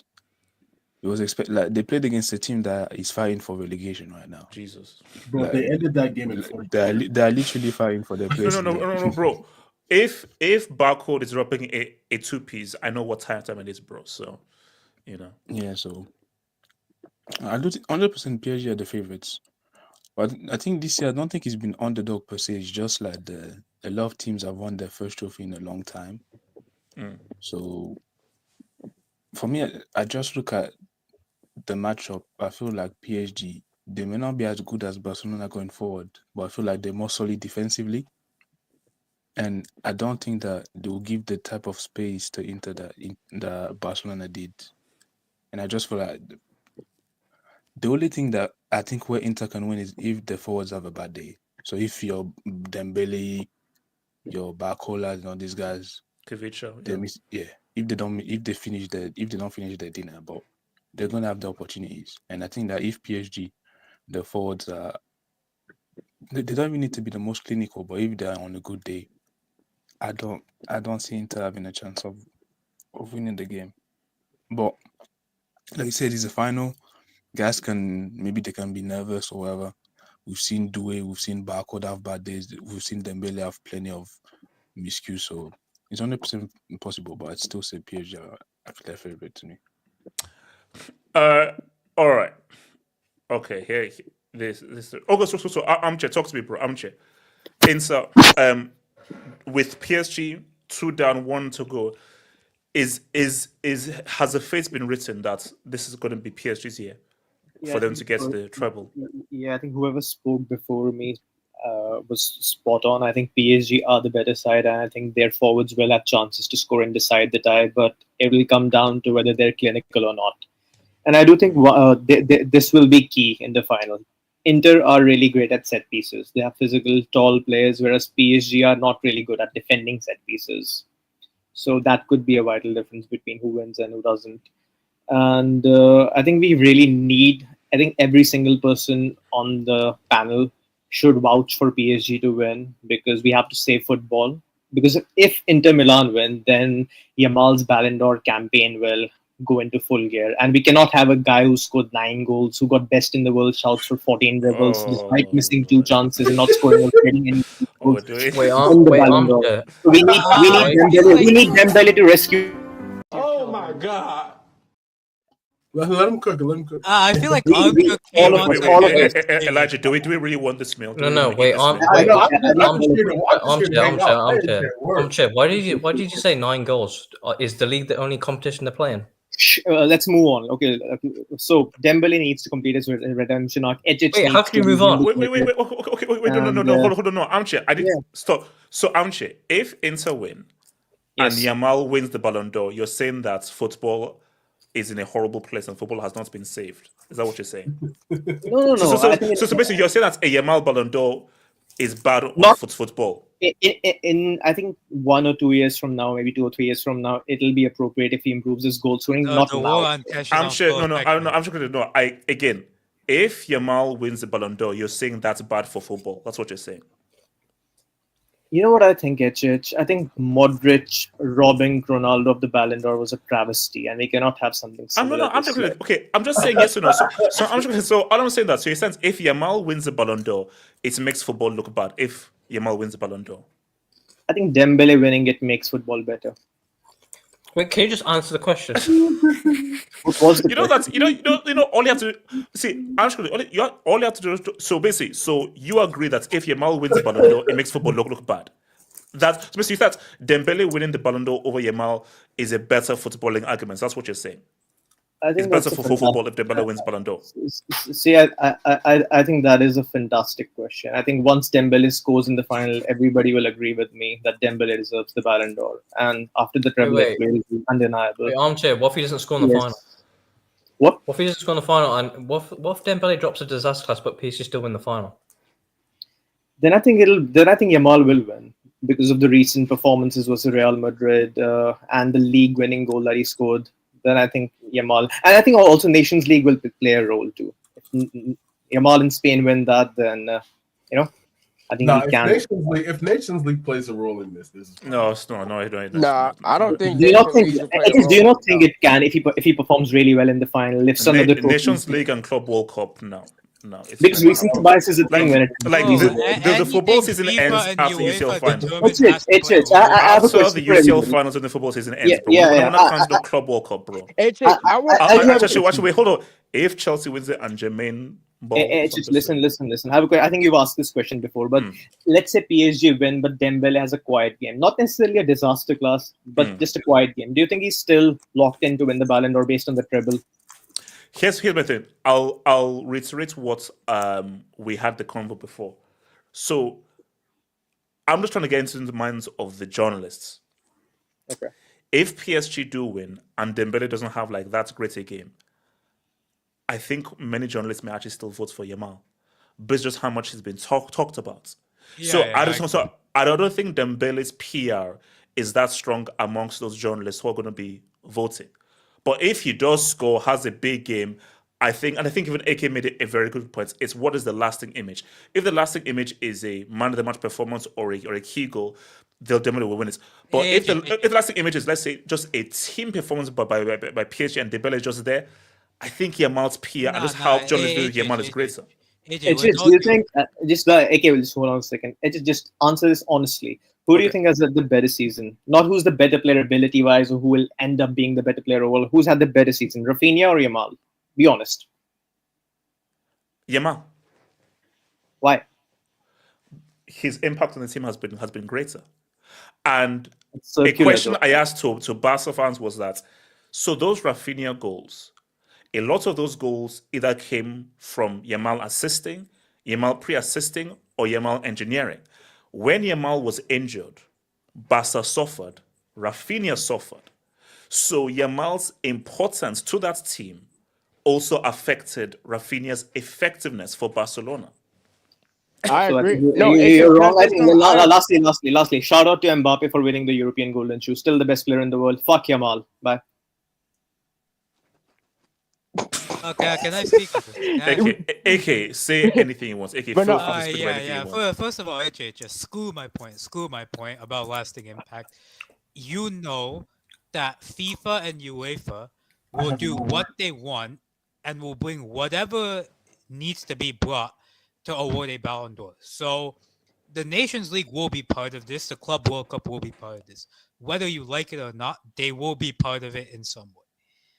I think that Spain versus France Nations League game will be key because Yamal's playing in that game, Dembele's playing in that game, Mbappe's playing in that game. And the Club World Cup will be key. Because I'm sorry, bro. FIFA will find a way to make the Club World Cup count because they want to market this as a big event and all that. Shout out to Steve, by the way. But Ballon d'Or is UEFA, though.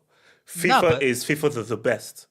So they have their own FIFA award. Overrules UEFA. No, it encompasses all competitions played within the year. Yeah, so FIFA overrules UEFA, number one. So we already know the Club World Cup will have a point. We already know that the Nations League will have a point. I think even if Dembele wins the treble, that Nations League game will play a point. If Dembele wins that Nations League game, I think it's sealed. If Dembele wins a Club World Cup, I think it's sealed. Even if Dembele wins a treble, I think Yamal has so much PR based on the fact that he's 17, he's performed so well. Like, people are talking about him as the best player in the world. And Dembele, as much as he has had good performances throughout the season, there hasn't been that one Dembele, like, he's the guy performance. So even if Dembele wins a treble, in my opinion, and he scores a goal in the final, I think Yamal can still win. The only way Dembele will win is either he eliminates Yamal and plays a role in eliminating Yamal from the Nations League, or PSG win the Club World Cup. Interesting. I mean, don't forget, bro. European Golden Boot, like Armchair said, Real Madrid might win the Club World Cup. They might push Mbappe. Nations League as well. They might push. Hold Mbappe. up. Are you saying that an Mbappe? Now that would be a twist. Don't you even dare. That would be Elijah.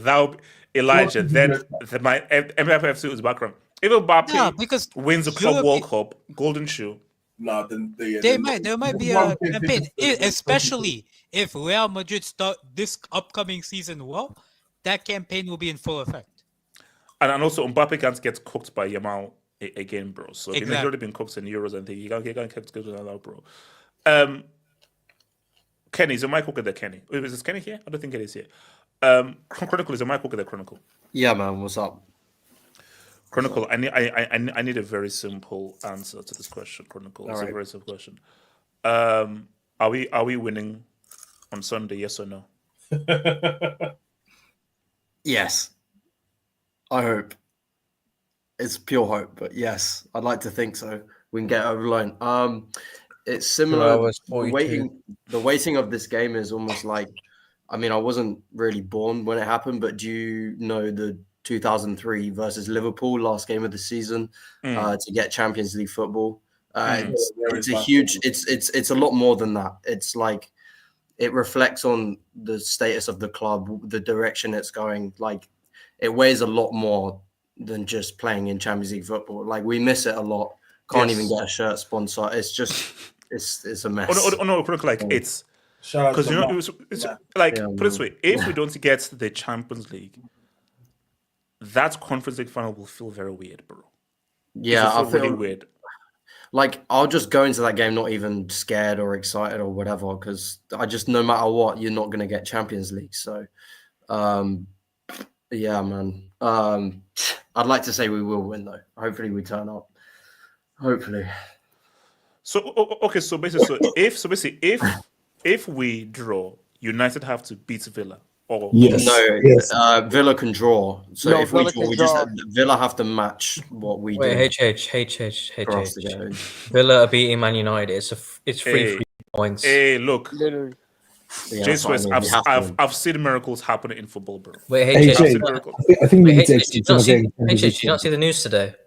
They had a whole player meeting, and then Ruben Amorim goes in the meeting. Oh yeah, Garnacho, you're sold in front of everybody there. Yeah, bro, that was mad. That was wild. Yeah. Where's that clip? Where's the clip?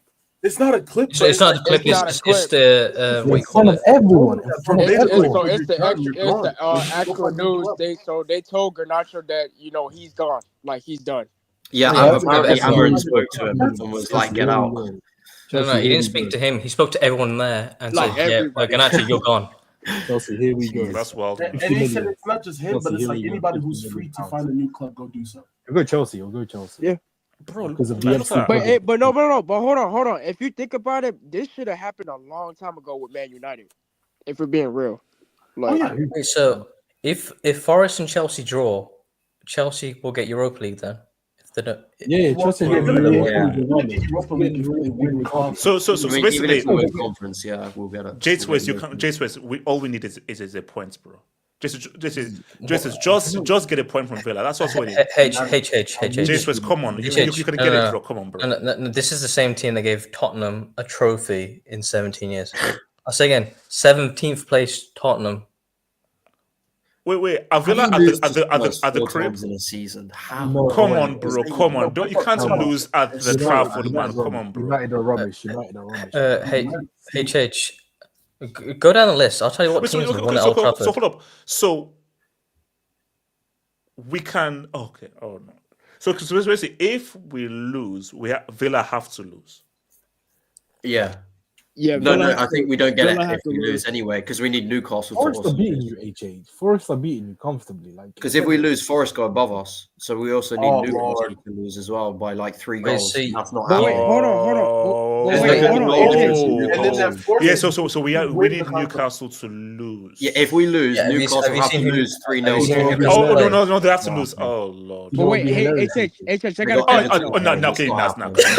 Yeah, but wait, we have to win. I got a question. Yeah, Zimba's way saying Zimba. So okay, what if? And this could happen. What if Chelsea and Villa tie? Chelsea. Wait, drop a brick. No. I think he means. I thought you meant Chelsea versus Villa. We get Champions League. Yeah, we get Champions League because that means us and Villa are on 667, but we have a better GD, so we end up 5th. Okay. Oh no, the Villa aren't drawing. I don't know what this is. Villa aren't drawing. They're beating United. So I mean, we have to win. I'm praying for something because my thing. This is the tricky thing here. Critical is that Forest is. Bro, why is Gobert so ass at the sport? No, because hey, can you mute your damn mic, bro? Thank you. No, because. Okay. So, Abdallah, objective wise, where do you feel? He missed an open layup. I mean, he did miss an open layup. Shout out to Gabriel.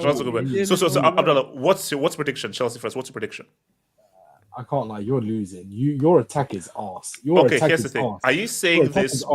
No, your attack is arse. Sound to Chelsea. If you had man like Nicky J up front, maybe you had a chance, but you have no striker.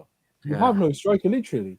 Mark Gui, really? Seriously? Wait, there's no chance Man City don't get Champions League, right? No, it's impossible. No, it's impossible. It's impossible. All we need is a draw. No, I'm saying, all right, no, but if you lose, no, we're not going to. You need a ladder. You need a ladder. Like Newcastle winning. We're not going to lose. Yeah, like Newcastle. You have to lose and all Villa three. Win, Chelsea win, Newcastle win, everybody else. Then they all. I mean, Fulham away. That isn't an easy 3 points. Yeah, that's not an easy.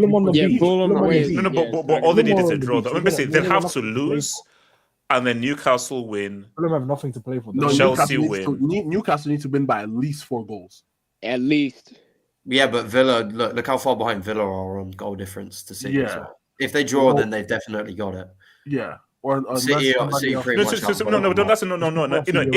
if City lose and Newcastle, Chelsea, and Villa win, then yeah, but they're not losing though. Prepare for Europa League football, HH, next season. Just prepare for Europa League. No, City Europa League is disgusting. Yeah. Prepare for Europa League football. Seriously. Number 4. Barry, relax, bro. No. But the thing is, that's a possibility. Wait, hold on. Wait, 7? It is the possibility. Yes. Though, Wait, that you can't be a 7. HH, just know. No. Let's Maresca show up if Chelsea has 7 in the row. I dare him to even show his bro. That face. is a possibility. Chelsea could be in 7th place. HH, I'm just saying the video you dropped today, going around Stamford Bridge, doing the whole tour, that's gonna hit back on you tomorrow if you do not get UCL. J2S. You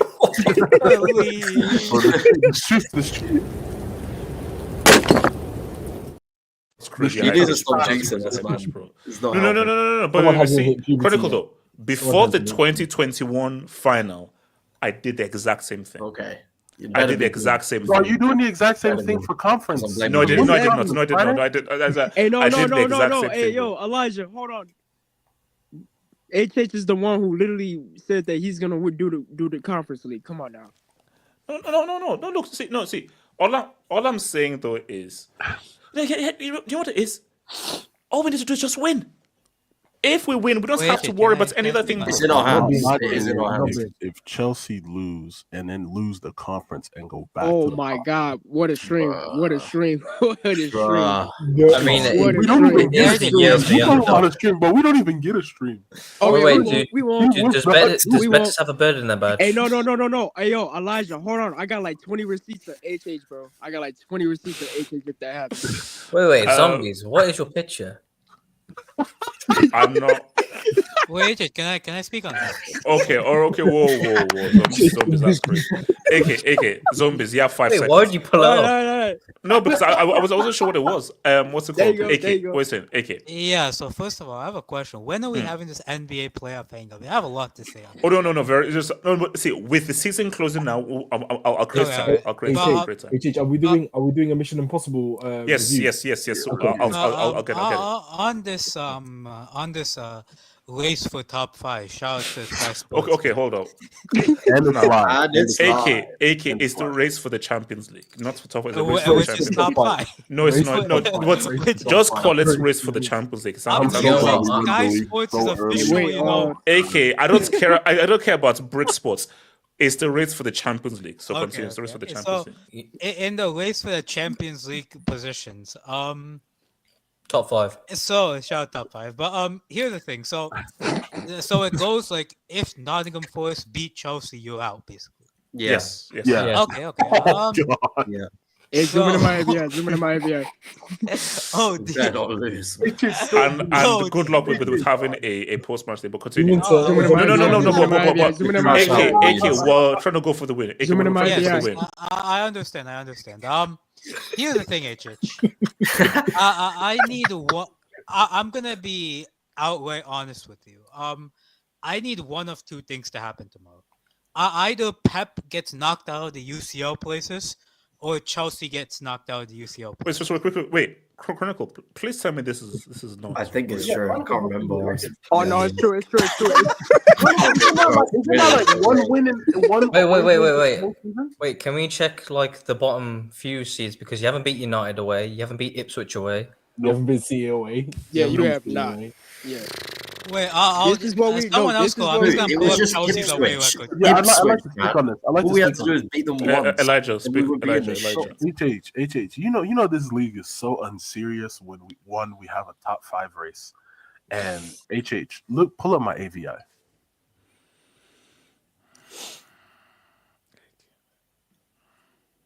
Crystal Palace is coming to Anfield tomorrow for Trophy Day. Oh. And supposedly, but it's going to be the most unserious game of football where you already have 2 teams that, like, they're just there. This final day thing is so Elijah, unserious. I've just pulled up Chelsea's away record. I Let me think just it's one read you win. Chelsea's. Let me just read you Oh, Chelsea's we've lost recent like away the last Yeah, 7 games or so. 7 apart from games. I the- think it's like one win and We've one lost away like win in 7. 2025. Yeah, so it's December 22nd, 2024, drew to Everton. Ipswich lost December 30th. Jan 4th, drew to Crystal Palace. Jan 25th, lost to Man City. That's when the Feb title died. 14th That's when the title died for Chelsea. Yeah, I went to Feb half of these 14th, games. Oh my god. Feb 14th, lost to Brighton. Feb 22nd, lost to Villa. March 16th, lost to Arsenal. April 6th, drew to Brentford. April 20th, beat Fulham. And May 11th, lost to Newcastle. Yeah, it's like so one away win. win since December. So HH, can you? No. But you see that though. But AK 2012. No, who cares about AK him? 2024. No. AK. After 2012. So bad for Chronicle, man. AK. After 2012, AK. When it comes down to doing the impossible, AK man. When it comes down to doing the impossible, I believe, man. I believe. Wait, no. Zoom in my view. Zoom in my view. Wait, hold on. AK Cook. I completely understand that, shout out to 2012. For context, I was 7 years old and I was moving for the first time when I was in 2012. So you can't use a situation from when, Arjen Robben was still playing football. That's too long ago, man. That's too long ago. You have to believe it. HH, you were under a different ownership at that time. You're really- now under Todd B and Iqbali. Well, Maresca's saying that the goal isn't top 4. So how can you use that argument? No, the thing is, right? Maresca's just a talking piece. What are we discussing? He's not an actual manager, bro. Every week. No. That's enough. So basically, Chronicle. You believe that we're going to win, so you believe that we beat. We hopium, but yeah, I do think we win. That's what I need to hear. Because all of you guys, you don't believe. I need to talk to believers. Wait, hold on. KJ, do you we beat Forest? Wait, is this LJ? Actually, no, KJ. Actually, don't say anything. Actually, KJ, don't say it. Actually, no. KJ, say no. So let's talk. Elijah. This league is unserious. We got a meaningless game at Anfield. We got relegation already decided, and you're telling me Sky Sports, NBC, Peacock.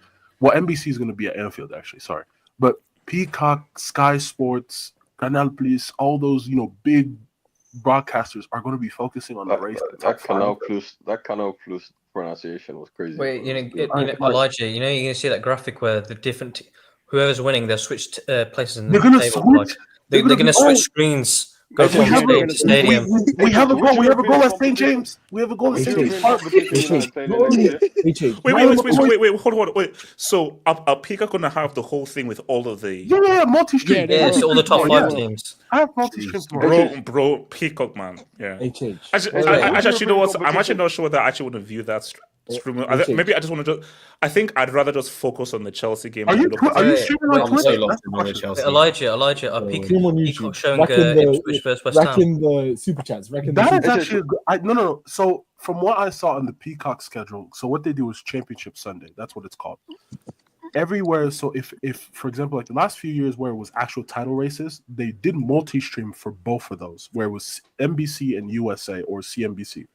Now this year, because the title's already done, the NBC game is Liverpool Crystal Palace, and that game you don't even need to watch it because it's a party. Nobody's gonna watch. Nobody's gonna really pay attention. The rest of the other games are multi-stream on Peacock, which you can be able to. You can watch like 6 or 7 games at the same time. Well, Paramount needs to get Premier League rights, man. I can't be having to get Peacock as well, man. Like they only got Serie A. Oh yeah, AJ. Before I go on or someone else talks, Elijah, I'd like to apologize for saying that you don't shop in the store where Florian Wirtz has purchased because clearly I was wrong. I told you. I didn't say anything. I told you what happened. I told you. Clearly, I don't know how big your credit card limit is. That was my fault. I apologize. We might touch. But all I'm telling you guys is, if after tomorrow, after Darwizzi lifts the Prem, we get the June 1st, we might be touching a bill in revenue. Elijah, TNT and Sky showing games. Yes. Guess what? Which European competition you're not playing in next year? Elijah.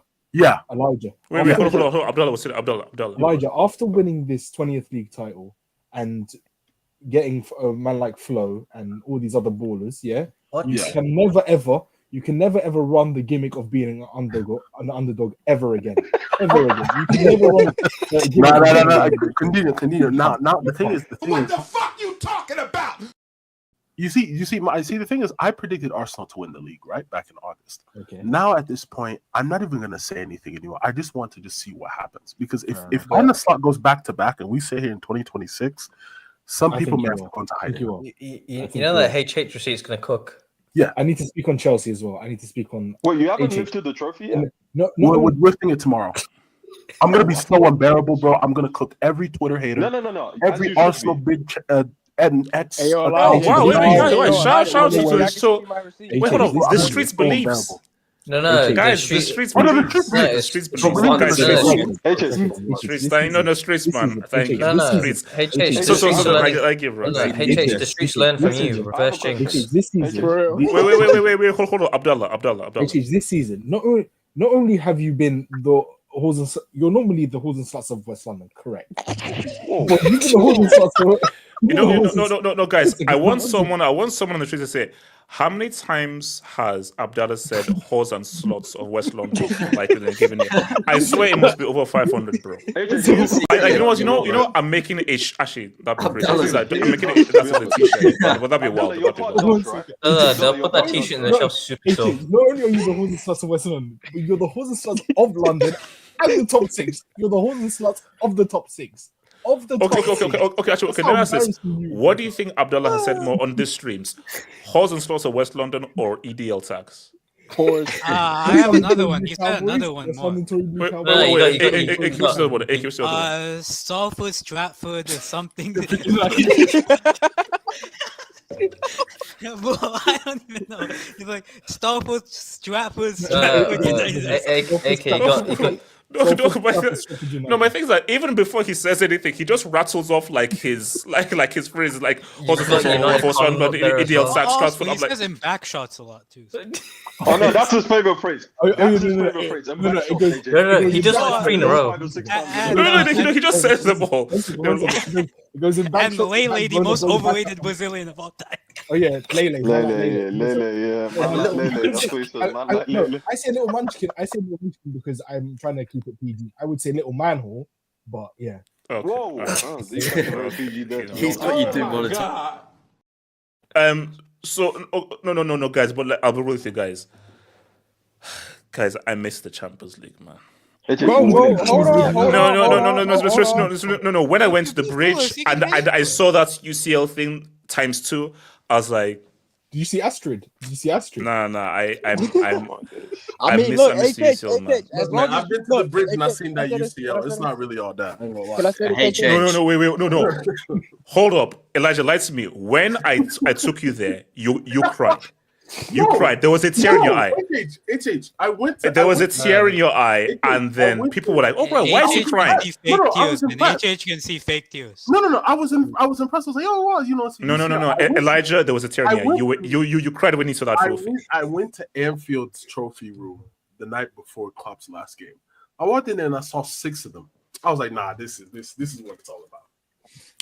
It's impressive. When did you start supporting Liverpool? Wait, Elijah, did your Champions League did they have a hand sanitizer dispenser next to it as well? No, it's no. Did they have a hand sanitizer dispenser? Elijah, don't answer that. I have a question. Okay, KJ, what's the question? Which European what's it called? Tournament are you not playing in next year? Wait, KJ, you may get Champions League football. No, I have a simple question. KJ, I need you to relax. KJ, no, KJ. Let's just wait until after the first. KJ, I dare you to come back on the stream tomorrow and we see Chelsea in 7th. Man thinks we're losing to Sheffield Forest, you know.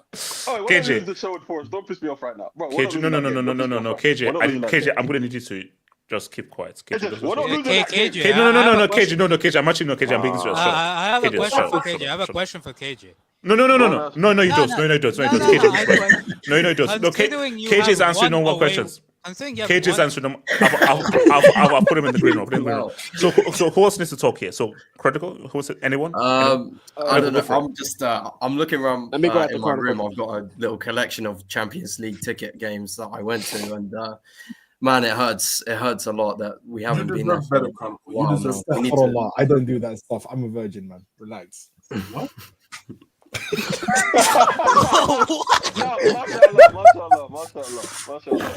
Okay, you know. That's a crazy thing. That's a crazy thing to admit on the streets. I hear it. Wait, Abdallah, you need to give an English talent FC more ammo now. FC and guys. FC and that's such a crazy. Abdallah, mashallah. He had to turn off that face cam in shame. Abdallah, on one hand, mashallah, that's a crazy thing to admit. Okay, you know what's no, because people are accusing me of. Abdallah, that's crazy. Abdallah, you gotta let the streets speculate about that one. You gotta let them. You have to let them speculate about that. You can't admit that. That's a crazy. That's a crazy confession. You know, no, okay. Okay, look, you know what? I think Orlando. Let me hit this dumps and I don't know what. Shout to petition for Wing to fill in for no more than the panel. Hell no, not happening. You're only allowed on Mondays. You're only allowed on Mondays, bro. I think. All right, guys, it's been swell. It's been real. I'll see you guys tomorrow. One love.